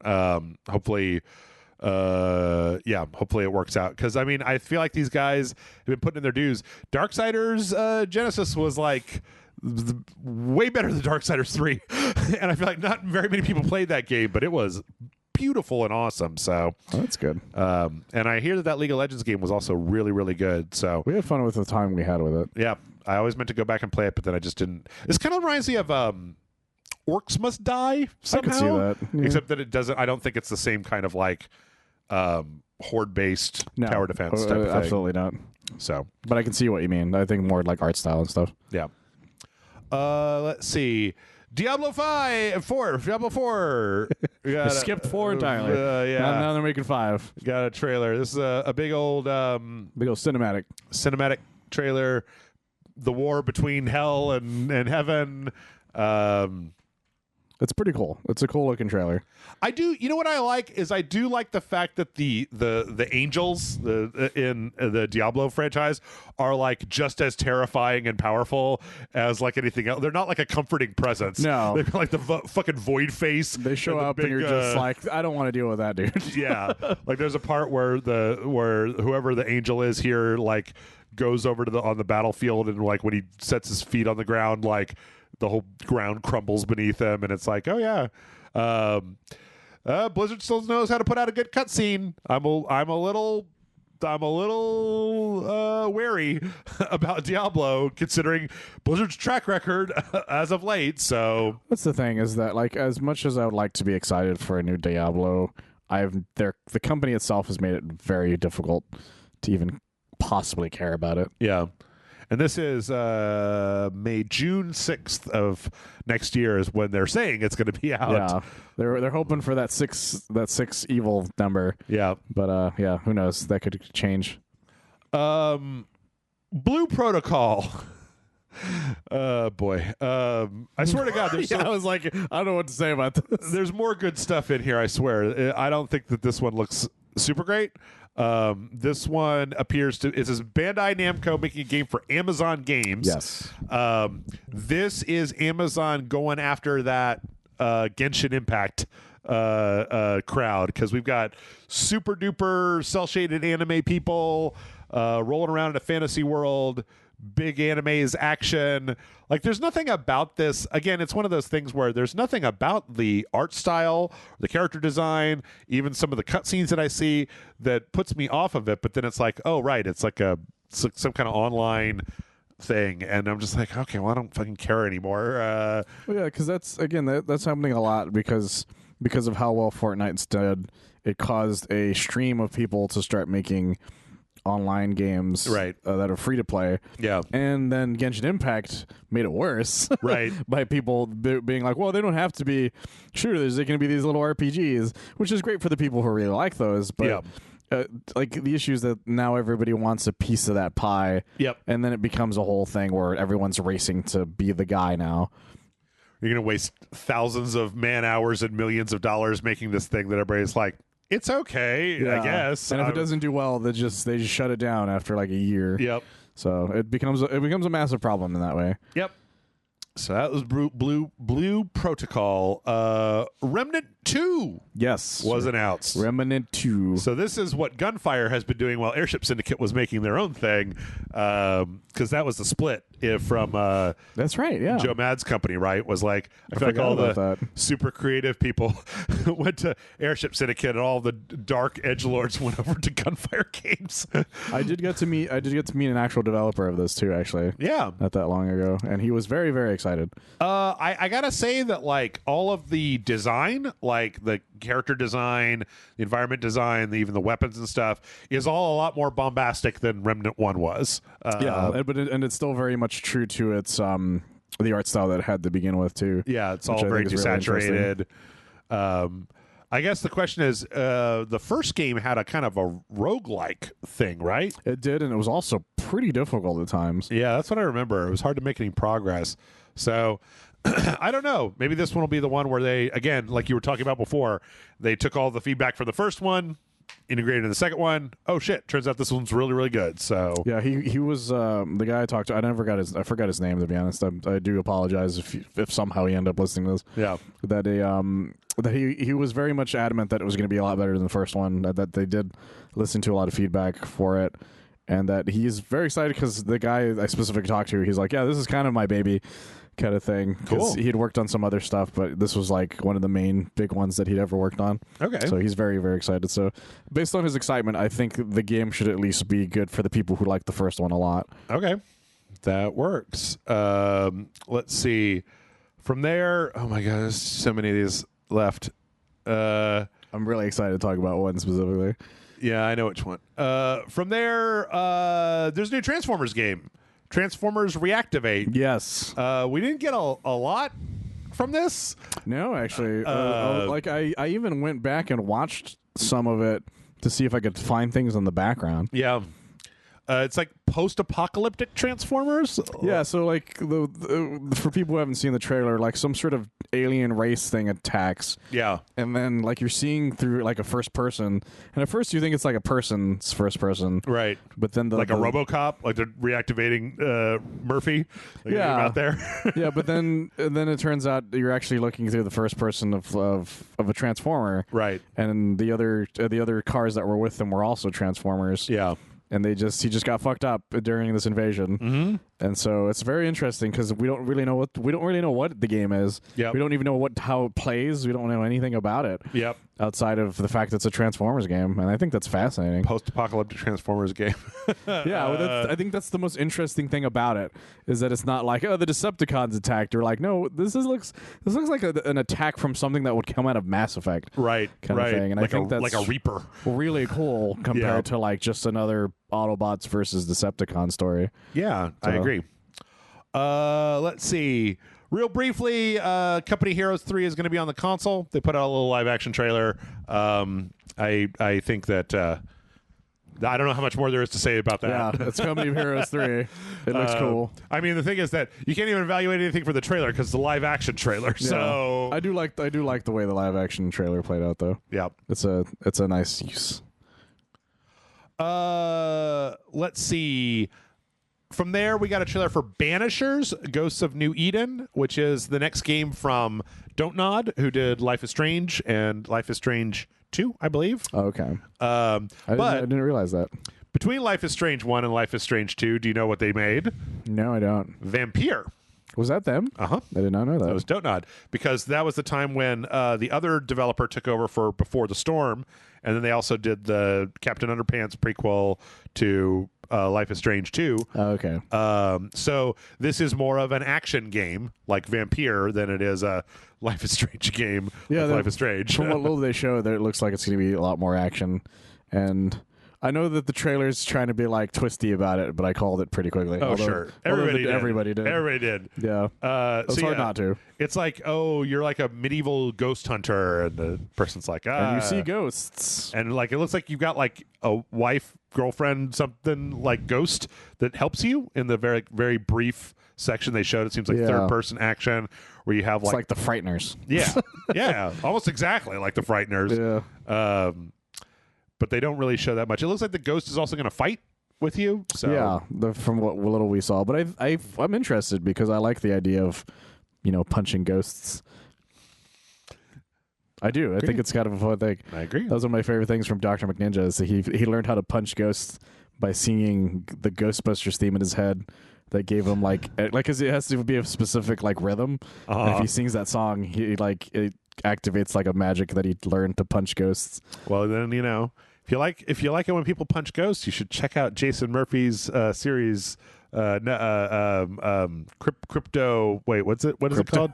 The Cryptex? No, Occultex series. Yeah, Occultex. Yep. I was about to go, did he do crypto now? What's happening? The Murphy crypto. Warhammer 40K Now you're thinking of cryptography. How could anybody get into crypto when the space has been when our ex-president has won the crypto wars? The Absolutely. crypto wars are won, Michael. He's completely won them. Speaking of the wars, Warhammer 40K Space Marine 2. Speaking of the Emperor. Oh my God. Oh, what a segue. Yeah, we finally got some gameplay for Space Marine 2. Looks badass. I love me Space Marine 1. I like the fact that it's Tyranids because I'm tired of fighting chaos / stupid dudes. That's fair. Yeah. What was the thing? When did the first Space Marine come out? It's been a so long ago. very long time because that was So like a long ago. 360 game. Yeah. And so there was nothing in between that. All the Warhammer games you got between that were all real-time strategy. And everyone I knew was like, I want more Space Marine, goddammit. there have been so many, Michael, that were not this. There have been a bunch of really good ones. Yeah, I'm not saying they were bad. I'm just saying there weren't a lot of action games for Warhammer. Yeah. But lately we've been getting a lot of them, which isn't a bad thing. Yeah, it's because they're dirty whores with their license now. Oh, 1,000%. Anybody can make it a Warhammer, whatever. I could probably get a Warhammer game going. But yeah, this looks great. Like all the environmental damage and explosions and Tyranids and big swarms of guys and chainsaw swords. All looks fucking rad. Looks rad as hell. Can't wait to play it. So. Reminder, everyone is the bad guy in the 40K universe. That is true. That is true. Let's see. Michael, I am just going to say I think that Meet Your Maker looks like garbage. This game we saw one other trailer for this game. This is that one where you have to build a big fortress with blocks, and then other people have to raid your fortress. It's basically the castle doctrine, but with like kind of space ninja guys with warframes. Yeah, everyone kind of just looks like something out of Apex, I think is a good way of putting on some of them. It looks boring to me. It looks really boring and generic and dull. Well, I like the idea of it, but the issue is that like that can get old pretty quickly. Yeah. And I've never been creative enough to make something that would be really cool, I think. Like even when Metal Gear Solid 5 was like, you can have a base where you have defenders, I'm like, I'm not doing any of that I'm not shit. doing that. I'm doing that. You're like, this is just that. Well, the thing is that it's a lot of work, and I don't get off on thwarting other people. I don't either. And I Like- don't get off of the idea of going into like these guys' things and thwarting them either. Right. Because people are a lot more creative than I am. Also, and that can get annoying very fast. Also, I mean, they said like, even if you get in and you steal the stuff from the other players, they don't lose those resources. No. And it's like, well, then what the fuck is the point? Like, even that makes it worse. So, Well, that's the one thing I kind of like about it, because if I did decide to do it, that means I don't get fucked over all the time. Yeah. Because I guarantee you, again, I'm not creative enough to not get fucked over. yeah. So, but I'm sure people will like it. Again, I think the issue is a lot of people come up with games that are designed for people streaming. Yeah. And this feels like one of those. I agree. Michael, why don't you tell me how excited you are for Crash Team Rumble? So Crash Team Rumble, I wish I was super excited for, but I'm more interested into what exactly it's supposed to be.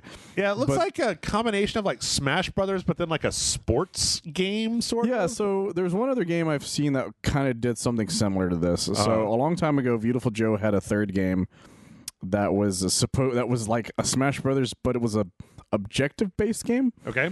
And so this seems to be that sort of idea where like you can beat up each other, but it's probably more based on objectives. And so I thought it was going to be a Crash Bash remake, which Crash Bash was Is that just Smash Brothers? it was Mario Party. Oh, okay. It was a Mario Party ripoff. That was not. It was the first game not made by Naughty Dog that they did for Crash Bandicoot. It was a PS1 game. Yeah. So everyone thought that's what this was going to be, but no, it turns out it seems to be some sort of like based on this, it looks like some sort of whoever collects the most fruit in the game itself wins. Right. And you're just beating each other up so you can make the other person lose their Wampa fruit. Yeah. But we haven't seen any actual gameplay for it yet. True. But I think it's an interesting idea, but it still comes down to the fact it's a multiplayer game.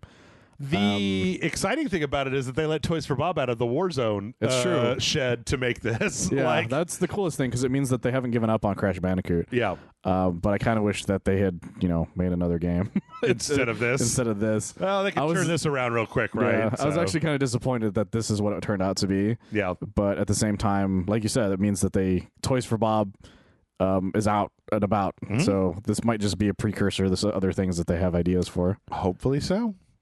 Let's see. We got a full gameplay teaser for Lords of the Fallen. The Lords of the Fallen. Get it right, Jeff. Yeah.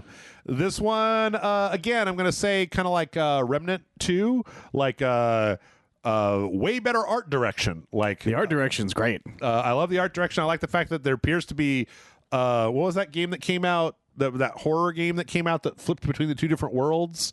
You know what I'm talking about? The Medium. The Medium, yes. Kind of the Medium, because you see some stuff where it cuts between kind of two different versions of the same location. Real big Bloodborne vibes.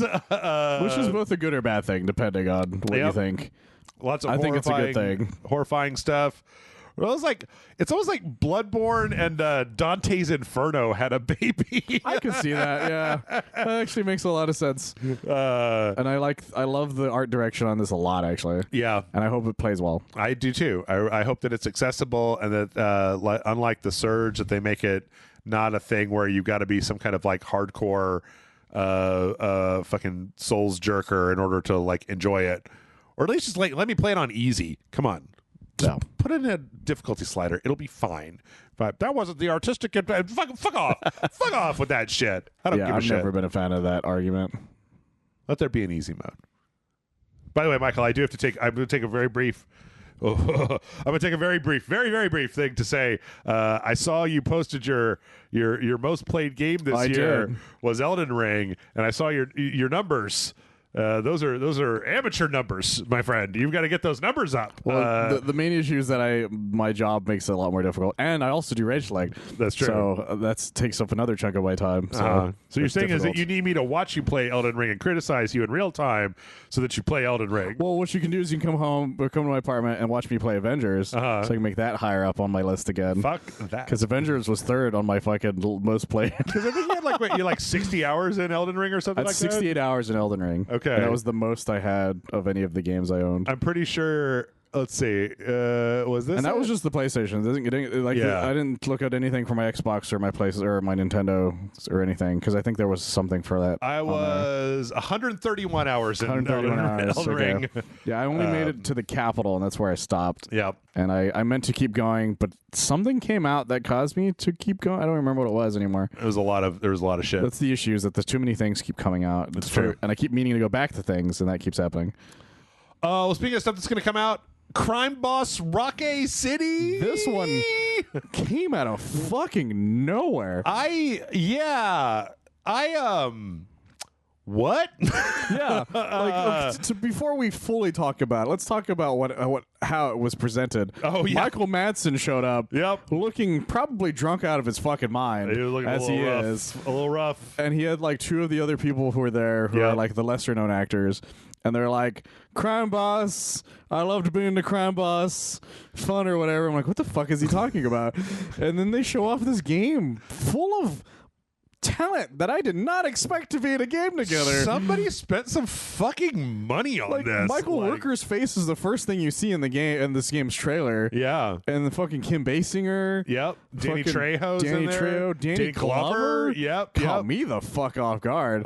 Consider me fucking excited. Also, the guy that sorry, I know I can't ever remember his name. That one guy, let's see. This guy, Damien Poitier. Yeah. He was Thanos. He was originally. He was the original guy who was Thanos at the end of Avengers. Yeah. A lot of people don't know that. But yeah, like and Vanilla Ice. Oh, that's right. Vanilla Ice, which caught me the fuck off guard. Okay, Again, this whole thing is fucking insane. So this is 505 wants a piece of that that Grand Theft Auto Online money. Like, that's what they want. That's what this is. This company, In-Game Studios, that's making this, it looks like they were made specifically for this. So they don't have anything else. They don't have anything attached to anything else on there. Like, they're one of the first things are like, we're an ambitious studio. And boy, howdy, are they ambitious. So here's the thing, Michael. I think that this could be really fun, but I also think and I kind of rooting for this one, even though I shouldn't be, that this could be a spectacular failure. Like that's the one thing. of those ambitious things that's going to be on what happened within the year. Like, I don't want this game to be like middle ground. Yeah. I want this game to be either one of the greatest things ever or one of the worst things ever made. Yes. Because then it could be like the most legendary thing to have ever happened. But like, I think a lot of people got starstruck by the thing. They didn't look at the stuff that was happening on the sides. Like here you are flying a jet. There's also, you could see here, there's like a heist going on with people that have like names over their heads. So I think this is like a 1 to 5 person multiplayer, can be multiplayer. Yeah. But also, I don't know how you would invest in this much like acting talent without using it for cutscenes and shit. Like, again, it's like I keep saying, there's absolutely no reason why you couldn't make a game that was both multiplayer and single player that was good. Yeah. Maybe this is the one. It also looks really nice. Like just the overall presentation looks nice. Actors all look like the actors. That's the craziest thing about it is that like there's so much talent behind. Oh, that's yeah, right. Chuck Norris. The Chuck Norris reveal too. Chuck Norris out of at the fucking very nowhere. end. Yeah, this whole game is insanity. Yep. It's absolutely insanity. Yep. And I can't wait to see what this actually really is at the end of the day. Yep. And I kind of want it to be either a great success or a spectacular failure. The new Grand Theft Auto on the block or the worst game I've ever played. I can't wait to see which one it turns out. It looks to like, be. you know what it looks like a lot because the first person perspective is Payday. It Yeah. reminds me a little bit of Payday with I can see that, crime and the yeah. perspective and stuff. Also, driving in first person is trickier than driving in third person. It's a massive pain in the ass. Although it might be, it based on the jet thing, you might be flying in first person for a lot of it. Yeah. So yeah, that happened. Yeah, it came out of nowhere. I still remember us being like, "Is that Michael Madsen? What the fuck just happened?" Yep. That was after. Oh, you know what? I don't want to talk really that much about the Game Awards themselves. We're going to list a few of them off here towards the end. But like, the only other celebrity cameo that I cared about was when Animal came out and declared himself an Elden Ring player and a simp for Melania. That was a pretty good. That was a pretty good cameo. There was a handful of cameos this year. Yeah. Not as much as I thought there would be, but all of them were still very strange. But I was cool with all of them. Yep. Cyberpunk 2077 Phantom Liberty got a full-on trailer with a lot of Johnny Silverhand talking, and I was like, oh yeah, Johnny Silverhand, he's been a real dick, a real pee hole. And then he's like, no, I can't do this mission, but I know someone who can. And then fucking digital Idris Elba shows up, and oh boy, am I back in. I was very interested in the fact that he's like, hey, Idris Elba's here. Yeah. I'm like, oh my god, I'm starstruck. I didn't really like this game a lot, but I might go hang out with Idris Elba. Yep. Especially if he's not an asshole. I wonder if Johnny Silverhand like lightens. I mean, I played past his initial thing, and he was just kind of a douche for like 6 hours, and I was like, Jesus, guy. Like, that's all I've ever heard about it. And my favorite thing is that like he was supposed to be a smaller thing in the game. Yeah, but Keanu Reeves is like, I'll be here all day, record whatever. I like the look of this, and I like the look of Cyber Elba over here. He looks great. So, and I'm glad that they are still doing the DLC stuff for it, even if they decided to throw out the multiplayer. Yep. I mean, this will be kind of the finale of Cyberpunk. Will be whatever comes from this. So, and then we got the new From Software game. Is Dark Souls 4? No, it's not. Is it Bloodborne 2? Nope. Is it Bloodborne Remake? Nope. It's that thing that I've been telling you about for 2 years on this show. Every time it comes up, it is Armored Core 6. Motherfucking Armored Core, baby. Yep. So, Michael, I don't think that most people know what Armored Core is. Most people forgot Armored Core was the thing. Yeah, the last Armored Core game was on the PS3. Yeah, it was a PS3 game. I think the 360 also had it. The reason I remember that is because a bunch of guys I knew when I was in college convinced me to buy that game. For Answer? Because they knew a way to add a save to it that would give me everything. So we would just play we could just play all together. Yep. And I did, and it was fucking great.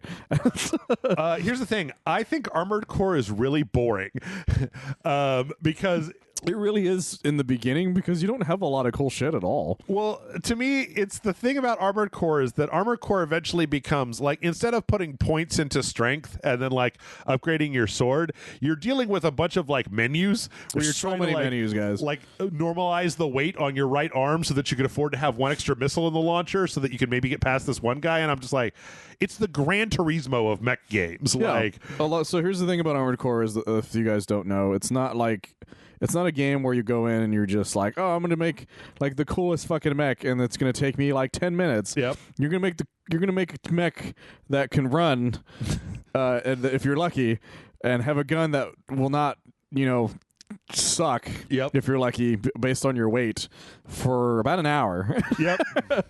To get everything exactly right. And hope for the best. It's the Arma of mech games. Like, and you're either into that or you're not. Yeah. So I'll be interested to see. I don't know. I mean, I know that Armored Core 4 Answer, I believe, was the last one that I played. Or maybe it was 4, had a lot of repetitive missions, like Earth Defense Force levels of repetitive missions over and over and over again. That is a lot of fun if you play with other people. Yeah. Because eventually that was something they added. I still remember the first Armored Core. That game was closer to what people would rather have, which is like, you just add this arm, and then you're done, kind of thing. Yeah. Where it got too complicated. Yeah. And that was kind of the downfall of Armored Core. Mm-hmm. And that was one of the reasons why it stopped kind of doing well. And I'm hoping Armored Core 6 decides to pull back a lot.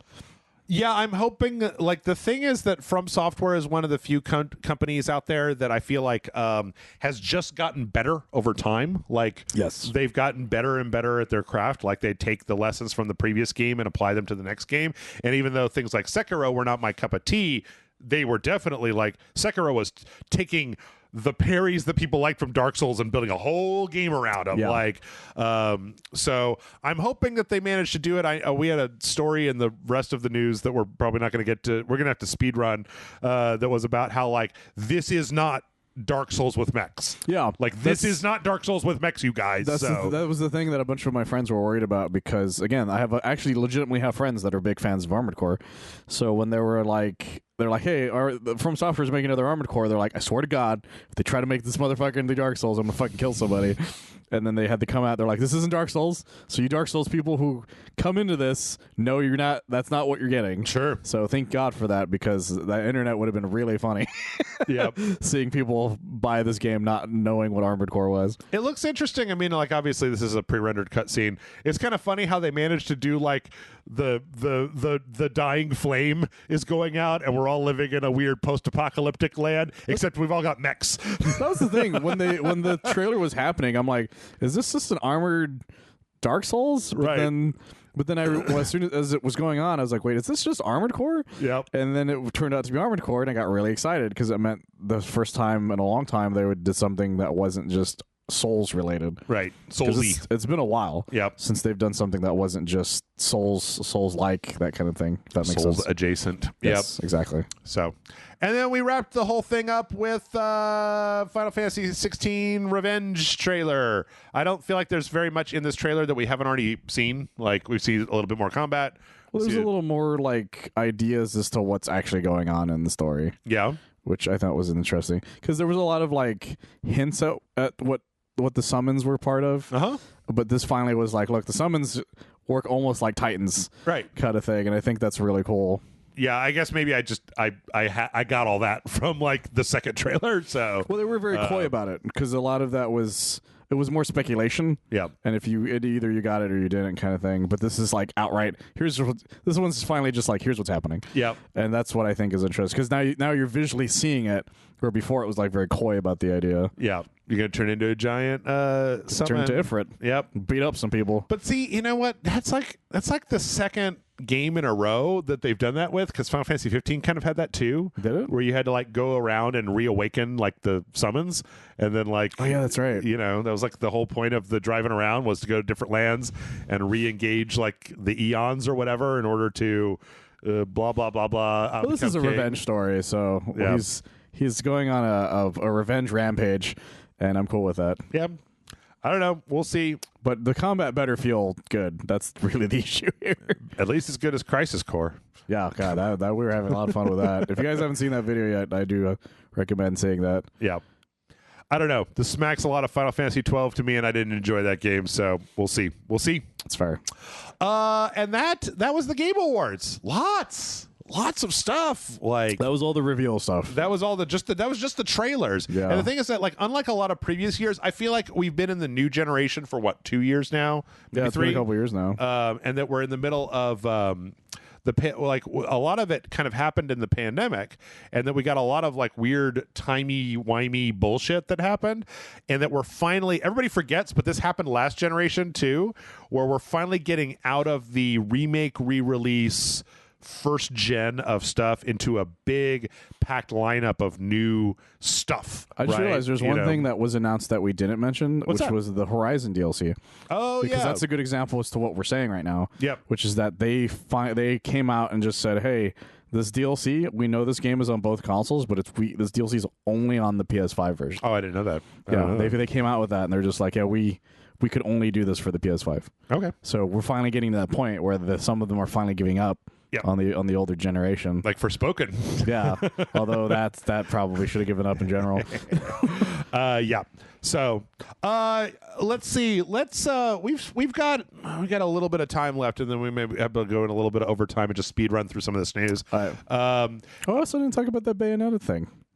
Oh yeah, Bayonetta. That man, rock paper shotgun. You fucked me. You fucked me. Bayonetta on Origins was the name of it? Yeah, the Cereza origin story. Well, we reacted to that one live, by the way. Talked about it last So that week. one is on the. We actually already talked about that one on the last podcast. So if you want to hear us talk about it, Now I'm just go back worried and that there was listen to like that one. 18 other things that we didn't talk about, but I think we got most of the high Those are all the big points. ones. Is the thing. There was one or two that we probably missed, but they don't matter. Yeah.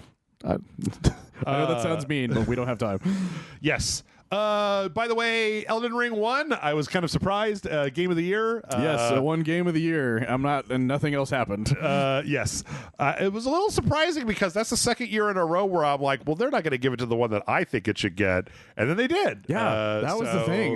The last time it happened, it was like It Takes Two won over Metroid Dread. Yeah, like and it was just what? like, and it was The Last of Us too, wasn't it? That same year? No, that was the year before. The year before that was that? 2020. Was Last of Us 2. That was when it won. It won that one. Yes, But that's right. The Take Two was just like, there's no way Take Two's gonna win this thing, right? Especially because the creator's drunk as fuck, right? And then it won, and he had to come up drunk as fuck. Yep. And he got to present this year, and I think they did it to keep him from getting drunk as fuck. Yeah. Basically, if you want to know the rest, I'm going to say, like, we got some, like, it's a split between Elden Ring and God of War Ragnarok for the most part, for most stuff. One or two like surprises here and there. Yeah, not a lot. Stray won best indie game. Stray won best debut indie game.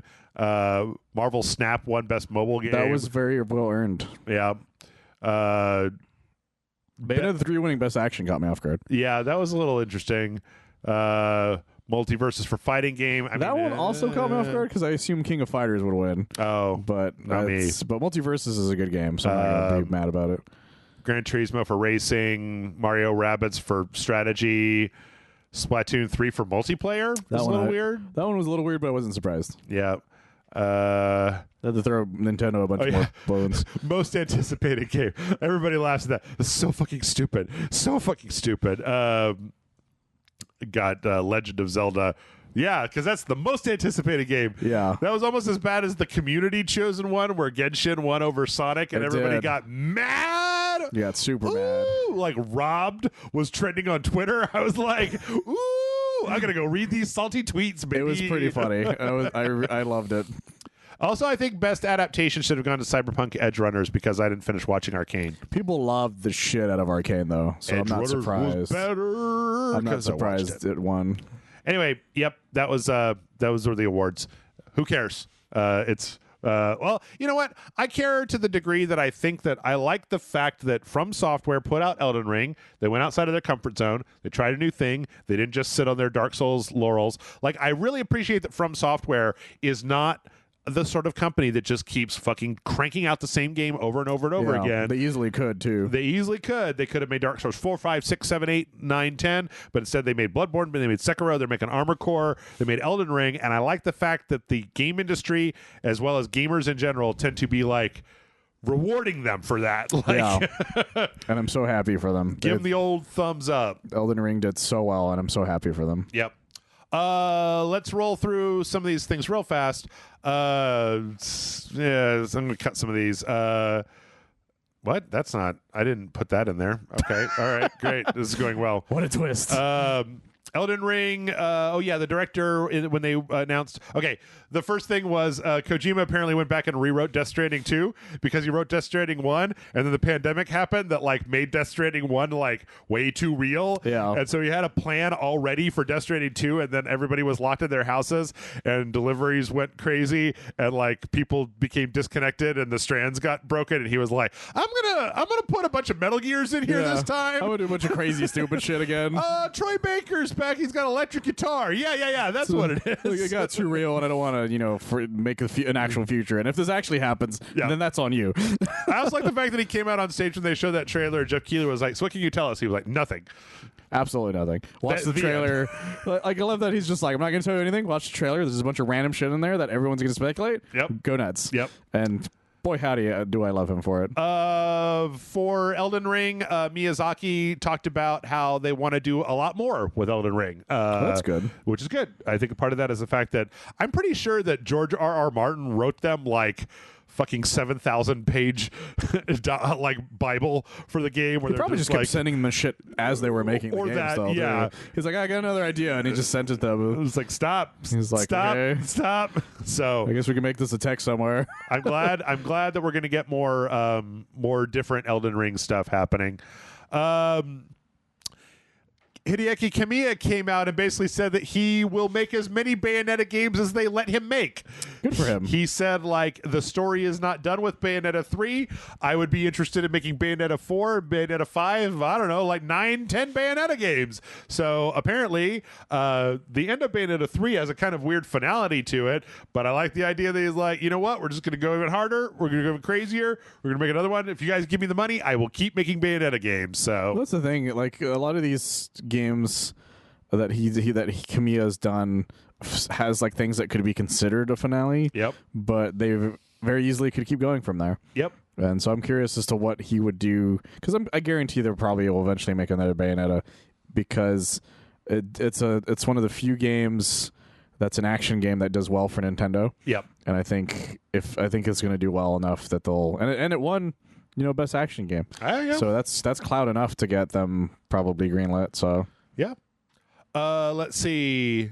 Xbox came out and said why they weren't at the Game Awards. Yeah, this is something everyone was making fun of them for quite some time. Yep. And a lot of speculation, too. Aaron Greenberg came out and said, we have a lot planned to show and share about an incredibly exciting year ahead of 2023. Appreciate folks are eager to learn and see more. Timing is always key, but don't worry, you will not have to wait long to see what's next from us. I honestly think that the stuff that Xbox has to put out that you would see, which is basically Redfall and Starfield, is strong enough to not be lumped in with the rest of the Game Awards. I mean, to be honest, like, Death Stranding 2 is there because Jeff Keighley and Hideo Kojima are fucking buddies, right? But, like, you could have just set up a stream where it's just like Kojima presents stream that was just nothing but an hour of Death Stranding 2 talk and, like, stuff, and it would have been as probably watched as the Game Awards. So, a lot of people were speculating that Microsoft also wasn't there because they were waiting. They didn't want to ruffle any more feathers because of the Activision stuff going on right now. Yeah. The FTC's on their ass. Yep. Right at the moment. So people were speculating that, but honestly, I think it just came down to the fact that they didn't have anything else they wanted to lump in, like you said, to the Game Awards that was finished enough to show something. Yeah. And so... Well, because, you know what? Like, we went through that entire thing, right? And there was stuff in that list of stuff that we talked about that wasn't as impressive as it would be if it wasn't sandwiched between fucking Hades 2 and Death Stranding 2. Yeah. Like... and that's the game... Not the game. It's the things that E3 used to do a lot. Yeah. Which was that you would see something really cool, and then a guy would show up and it'd be like, here's the thing I did, and it was like a minute long, Right. and it was just like some pixel shit, Yep. and then that was the end of it. And like that's what we got a lot of, Yeah. to be honest. And it's just that Xbox was just like, well, we don't have anything like that at the moment. And like you said, the other two things that they definitely have that they probably could show are so big that they want to make it as their own thing. Yeah. So that'd be better. Yep. But Phil Spencer was there, and he was, so, they got something there. Well, speaking of Phil Spencer, we did get FTC. We didn't actually talk about last week that the FTC specifically has now officially filed a lawsuit looking to block the Activision Blizzard merger. Yes. Because of all the reasons that you would do so, right? Consolidating too much power under one company, et cetera, et cetera. Yeah, it's not Microsoft's first foray into this. Yep. In fact, you could say it's they're one of the first big ones in the modern age Yep. to have had this happen to them. Yep. Microsoft will almost certainly have to go through a court battle, and I think a lot of it depends on... you know what? It's kind of strange to say this. The outcome of this merger probably depends quite a bit on who gets elected next. Like, It would, actually, is the thing. Because, for better or worse, Republican lawmakers tend to rubber stamp business acquisition stuff, and you have a much harder time convincing Democratic lawmakers to do so, even though it's not always that. We're not going down that road, but like that's just the general thing. Well, that's the funny thing is that people don't think that's true in this moment. Yeah. Because both sides want to look like they're tough on big tech. Right. And so people are thinking that this might be one of those things where both sides might actually be kind of a dick to them. Okay. Well, I know that there's a bipartisan bill right now win. to ban TikTok. Yeah. That both sides are like, yes, ban it. And I'm like, I'm glad I don't use that. They really want to show that they're like tough on big tech. Yeah. And this would be like a really easy win. So we'll see. I mean, Activision, Microsoft has lawyers. Those lawyers are skilled in the jujitsu of corporate mergers and convincing judges to let them do it. I bet you there's some lawyers in there that dealt with the original fucking antitrust law that they did. Yep. So they're probably very much like, oh, I get to do this all over again. Also, do this shit. Bobby Kotick sent out a real cringe internal thing that's just like, don't worry about it, you guys. It's going to be cool. It's going to be great. Yeah, I did read that. Bobby Kotick. Oh yeah, Microsoft apparently, another Microsoft news, Microsoft apparently offered Sony to let they were like, hey, put Call of Duty on PS Plus. Like, here, if we acquire Activision, look, and I think that part of this is that whole thing where Sony is like, we can't compete with Game Pass. Look what they're doing with Game Pass. And Microsoft is like, well, here, put this on your Game Pass. Like, do something with your Game Pass, and it will be more popular. This is clearly Microsoft being like, shut the fuck up. Right. Fucking shut your goddamn mouth. Right. Well, so FTC will leave us alone. Part of it is the fact that, like, there are no good guys in this. No. It's just a bunch of guys. Like, that's the thing is that like the people want it to be a good guy bad guy thing, but it's not. No. That's not how any of this is. No. This isn't some fucking okay, this is the closest thing to this that I could put into nerd terms is this is the 1 year war. Yes. Except that it's the lines are even more blurred than in the 1 year war. Like, to be honest, if you wanted Microsoft to not have sole control over like a game studio, I think, again, like I've said before, that for me, because I don't give a shit about mobile or online multiplayer games, I cared more about them acquiring Bethesda than I do about them acquiring Activision. I don't give a fuck about them getting Activision other than there's a lot of things that they could probably get games made out of. WoW and Candy Crush and Call of Duty, my favorite games. They're oh no. Like, they might not be on the PlayStation anymore. Shame. Right. Whereas Starfield is now an Xbox exclusive. Yeah, Starfield, Elder Scrolls 6. Like, it's like, come on, guys, this is kind of sucks that's happening. On the other hand, Sony appears to just be like, fucking, it appears as a company they've just pulled their empty pockets out of their pants and gone like, I don't even know what to do. I'm just a poor small businessman trying to make my way in the world. Like, come on, guys. Yeah. You bought Bungie. You also acquired a controlling stake in From Software. Like, you are not poor unfortunate souls. Okay? It's really just a Scrooge McDuck getting into an argument with Glomgold. Right. So that's really the actual thing that's happening here. Yeah. Except both of them are terrible people. Also, Phil Spencer's starting to throw some serious shade. He was on a podcast where he basically was like, Sony wants I saw that. Sony wants to grow by making us smaller, by like they want to diminish us as a company so that they can look bigger. And it was like, God damn, Phil dude. Spencer was so fucking. This is what's surprising about this is Phil Spencer is one of the calmest people in gaming. Yeah. The fact that Phil Spencer finally was like, I've had enough of this shit.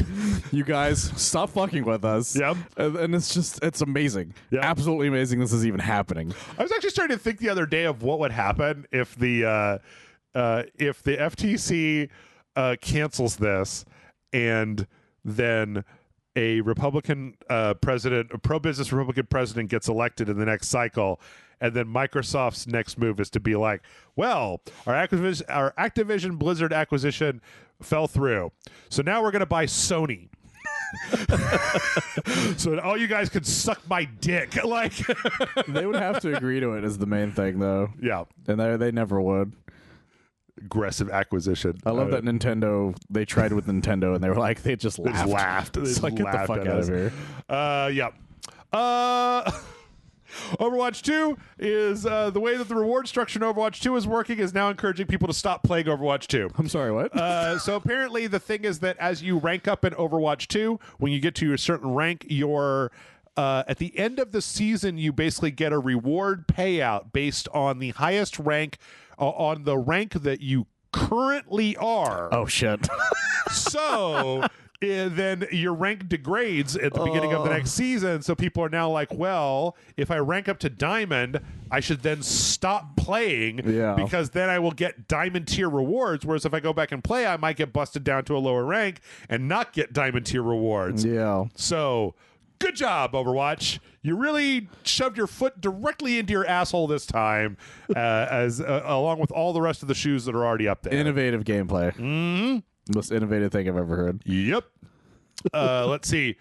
Diablo 4 will not hit that release date without serious, massive, unholy crunch. I'm shocked, Jeff. Say insiders. Shocked. Yep. It appears that when you talk to the people that are working internally at Activision Blizzard, or at Blizzard, that they're like, they have been working us like 12-hour shifts recently, and then they just like came up with this arbitrary June date and put it on the Game Awards. And so guess what? Now we're in the shit.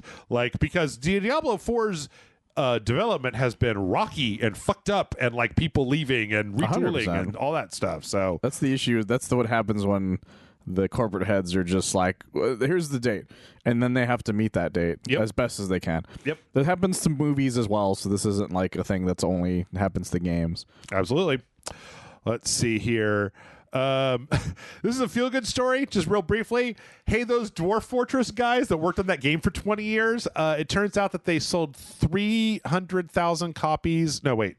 They sold a lot. 300,000 copies at $30 a piece, netting the total sales about $9 million. 30% of that goes to Steam, so that's $6 million, and part of that goes to their company. But the two of these guys that have been working on this game for 2 years or for that amount of time are both now millionaires. It's actually a really feel good thing. And they both look like total Dorcases. Like they look like people we would hang out with. Yeah, like a guy I met at the bar. Like they were like, well, "What are you gonna do?" And the one guy's like, "Well, my wife has been wanting to buy a new house for a long time, so we'll probably just do that." And then they both. There's a quote from them where they're like, "Also, we realize that like this is a one-time thing where we just put the game out on Steam. We're never gonna make a sequel, so we have to be really careful with the money that we get from this sale because we're not gonna have like another launch like this." Yeah. So we got to make sure that this money lasts. And I'm just like, these are just regular ass guys. That's the thing. Yeah, they didn't expect any of this. They were expecting to maybe get like $100,000 out of this whole thing. They're not friends with Jeff Keighley. No. They don't hang out with Animal on the weekends. Hell, this picture of them celebrating, none of them have even a polo shirt on. No, look. Michael, did you even notice that in the background of the two guys celebrating, they have the horrible slat? Yeah, slat curtains. Slat curtains that you have in a crap-ass apartment. They're guys I would see in a fucking dragon's lair just having a conversation. This guy looks like he hasn't washed his shirt in 4 months, and he's never combed his hair in his life. Super wrinkled shirt, yeah. He would be my kind of guy. They look like they wouldn't be friends with Gabe Newell. They look like they would be friends with Gabe Newell. I could see that, actually. Legitimately, I could see that. Let's see. One of the lawsuits in the Disco Elysium thing has been dropped. So Really? yeah, takes a little bit of explaining, and we're already out of time, so I'm going to do this real super fast. So before we talked about that, there was a guy who was said that he used internal money from the studio to buy a controlling interest in the studio, and this was like this financial malfeasance that people have been talking about. One of the other people in the studio had a sub company that ended up suing suing this guy because of this. So what happened is that their CEO, like, he sold his position of Disco Elysium to the company for $4.8 million. Then he used that $4.8 million to buy a controlling asset, a controlling stake in the company. Oh, wow. And so apparently that lawsuit was and I've now confused myself. Somehow, though, so then because he bought himself a controlling stake, he just paid himself back that same amount of money. This lawsuit was to get him to repay that money to the company because it wasn't his to take out of the company, which he did, which then had them drop the lawsuit because the lawsuit was specifically and this 4.8 million euros to get him to pay the 4.8 million euros back into the company that made Disco Elysium. There is some shit going on over there, man. Like it's kind of insane. It feels like something that would happen in Disco Elysium. Yes. And like the guy that put the lawsuit, he was like, this lawsuit was to get that money back. The money was returned. The lawsuit is dropped. That's so fucking weird. The guy that used the money was like, I have been exonerated. This lawsuit went nowhere. It was totally unfounded and it's been completely dropped. So there you go. Everyone wins? Question mark? Yeah. I don't know what the fuck just happened. We're going to start skipping some stuff. The creator of Dusk, in case you guys didn't know, released a new game called Chop Goblins. That's apparently a very, very short game that's kind of silly where these little goblins, you're like fighting them through time. And he put on Twitter that his cat, he said, what the fuck? I just came upstairs to my office and discovered that Zamboni released Chop Goblins early. They must remind him of himself with a picture of his truly fugly looking cat. It's a goblin cat. It's a goblin cat. It's actually kind of adorable. Yeah. So there you go. If you didn't know, Chop Goblins. Good for them. Let's see. No, we just talked about talked about this. Square Enix promises that the Forspoken demo is not the cool shit that's in the game, which makes you wonder why they put it out in the first place. I swear, guys, this game's not terrible. Final Fantasy Crisis Core I heard about this too. has a picture in it that literally has a Getty Images watermark over it because they forgot to buy the full image. So paintings in a rich man's house in the game. This texture is in the game multiple times. If you look at it, you could literally see the Getty Images watermark in the game. I love when games do that, or game studios do that, because it's always funny. Yeah. The worst one I will always remember to this day is it was the remake to Okami had the IGN logo on it because they took the image off of the IGN website for their own fucking cover. Wow. Just fucking insanity. Yeah. This will almost certainly get patched out, but good job, Square Enix. Good job. Let's see. It turns out that if you're playing Marvel's Midnight Suns, which you actually should be on the PC, and you're having some frame rate issues, one thing you might try is to disable the 2K launcher that does absolutely nothing. Apparently, people have been reporting about 5 to 10 frames per second increase when you don't have their horrible piece of shit just running in the background for no reason. Well, that's interesting. So that happened. Let's see. We'd mentioned that Returnal is coming to the PC. Apparently, Returnal is going to be one of the few games out there that requires 32 gigs of RAM. That's fucking fascinating. Yeah, it's got apparently a really, really, really high system requirements compared to other stuff that is of somewhat equal fidelity on the PC. So well, you guys better start downloading that RAM soon. Yep. You wouldn't download RAM. Come on. And then let's see. Fuck a bunch of that. Oh, yeah. You can pet the horse in the Witcher 3 remaster. Finally. Men's dreams are coming true. Yep. And then let's go through these trailers. Oh yeah, there was there was also an option that apparently has been found, or there's a day one patch that was put into High on Life that lets you turn down the amount of chatter coming from your guns. Oh, okay. Which people were saying was the second time this week that's happened, because the demo for Forspoken also had a turn down the amount of random chatter in this game slider. We got an official launch trailer for High on Life. I haven't played this yet. I think it looks great. People are like, it's a mediocre shooter with a bunch of dick jokes in it. And I'm like, yes, I'll take 2, please. Thank you. Yes, that's kind of why we loved Trover. Yep. It was just a lot of insane jokes. That was our fucking jam. Yep. I didn't play Trover for the awesome gameplay. Yeah, exactly. Let's see. Nope. Skipping. Michael, you got we got 30 seconds for Kakarot Battle for Planet Vegeta trailer. I didn't see this. You didn't watch it? Oh, okay. All right. It's just it's Bardock, another one of those same things. It's Bardock fighting Frieza's forces for to try to save Vegeta from exploding from Frieza. Okay. That's really what this is. Well, there you go. I get the second that showed the level, I'm like, that's what this is. I'm excited for that because I like the idea of just murdering soldier after soldier. Sure. Because that's like my favorite part of that entire special. Okay. Let's see. Skipping that. Mario Strikers is getting, I don't know why I'm doing this one, not those other two.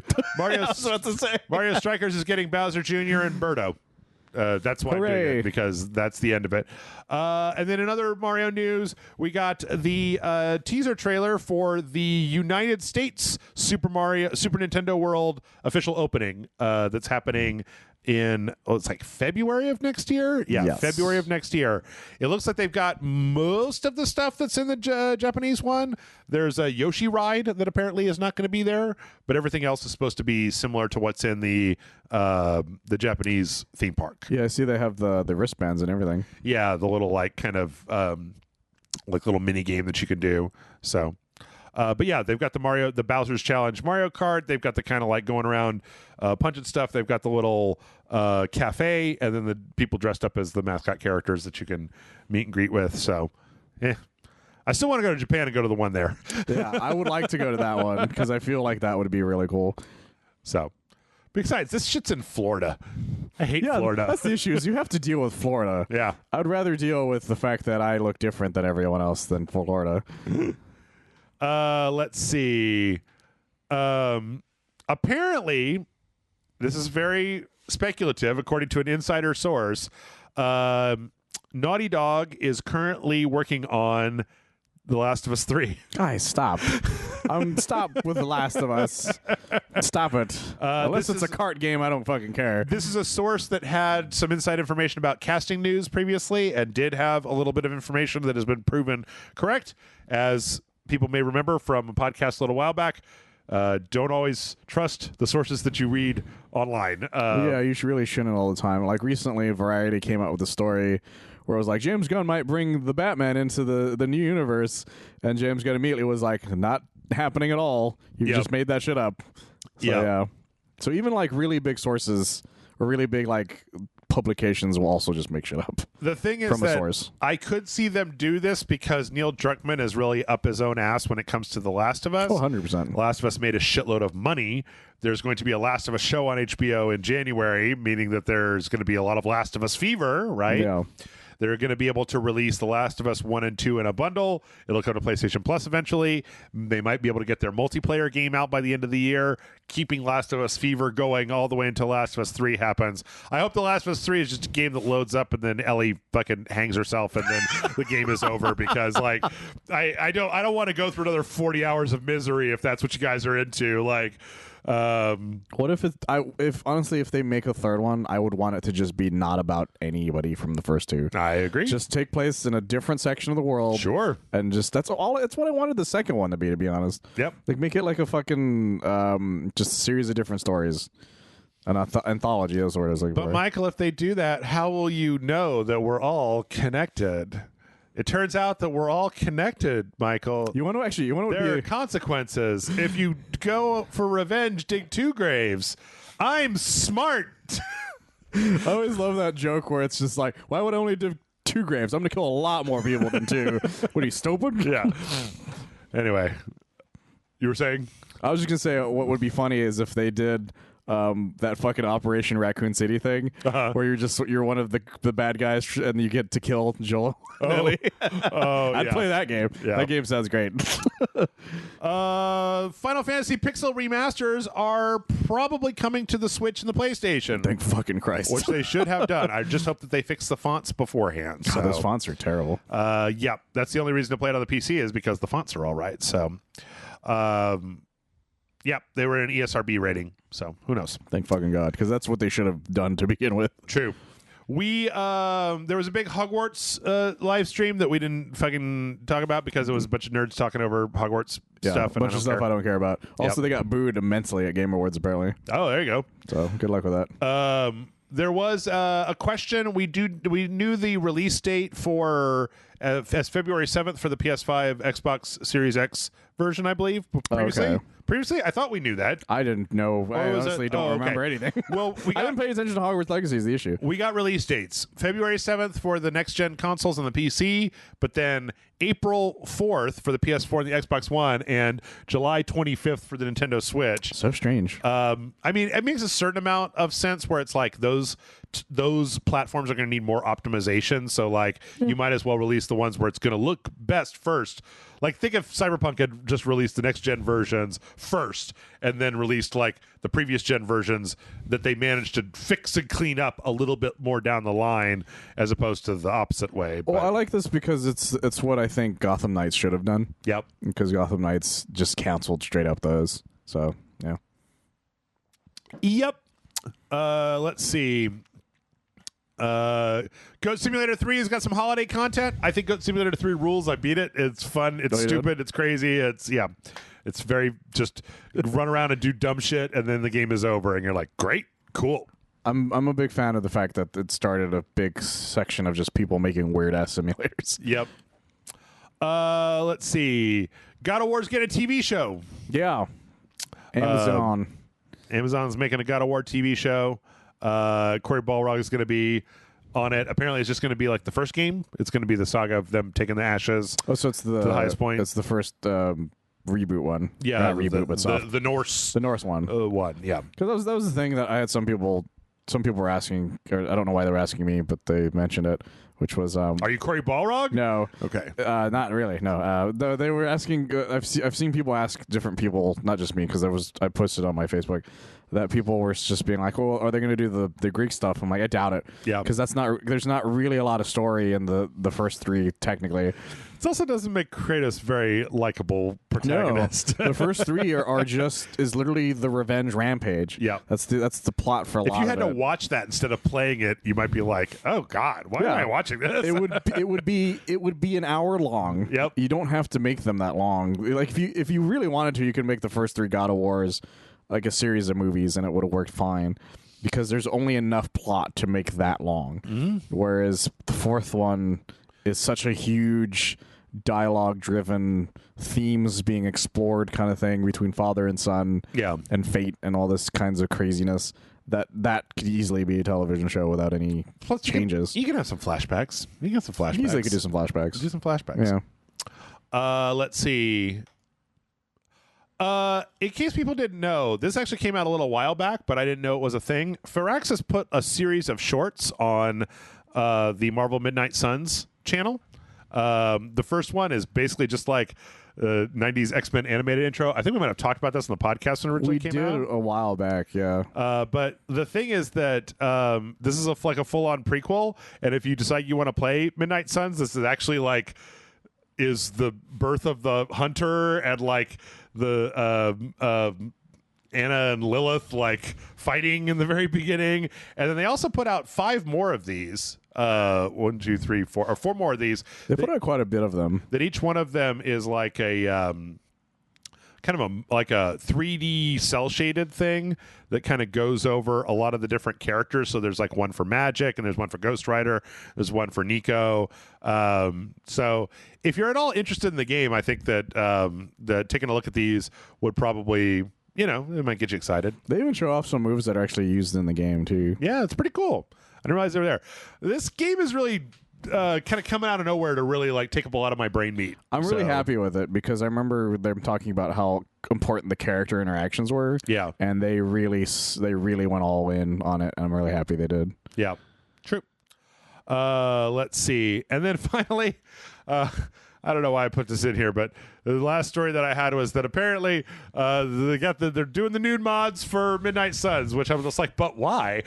Why? Because, Jeff. Okay. Because they're in a pool, and people were like, I could easily make that a naked person instead. Yeah, apparently they managed to get the swimsuits off and found Barbie dolls underneath, and they were like, where are my nipples? Give me my nipples. I can take care of this right now. Boop, boop. Okay. And done. Yep. Apparently it's just all of the lady characters. Of course it is. Of course it is. Because they don't want to like actually have to detailedly make Tony Stark's gigantic schlong. They don't want to just see Blade's dick. Yeah. Like, they don't want to see the Daywalker, as he calls it. I call it the Daywalker. That's the podcast. It's so long, just like Blade. Christ. Yeah. If this does turn out to be the last podcast of the year, I'd like to thank everybody for listening to another year of RageSelect podcast. Michael, this is 9.5. We're at 9.5 right now. So yes, it's been almost a full decade of RageSelect, and holy shit.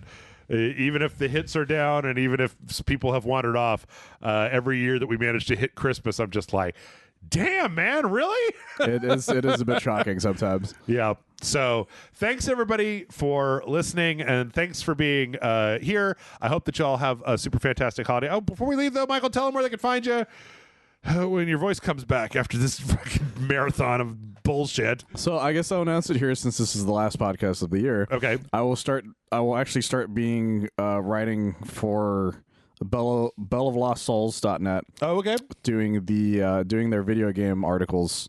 So you actually will start finding me there starting January. Okay. So since this is the end of the year, I think it would be good to, and since a lot of it is more official than it was before, yeah, I think it would be good. So yeah, you'll start seeing me there more. So if you want to hear more about my own video game ideas and stuff, and just me talking about news outside of hanging out here with Jeff, you'll see those there. Yeah. Michael you get to sift through the news yourself. Yes. Instead of watching me sift through way too many tabs. It'll be one a day, Monday through Friday. What a day. Yeah. Those are Bush League numbers, man. Yeah. Like, how many stories did we just cover? Yeah. We just covered like 40 years of gaming news in like 2 hours. The thing is, Jeff, if I had to do that, I would not be able to do RageSelect. That's true. Okay, don't do that. Don't do that. Anyway, everybody else, have yourselves a happy holidays of whatever variety you have, from full-on Jesus Christmas to getting drunk with strippers on candy cane flavored vodka and everything in between. Whatever it is, I hope that you have some time to relax. I kind of think this year has been weird and strange and kind of fucked up. So it's been a strange year. I'm really looking forward to putting it behind me and getting on to 2023. Hopefully. Bye.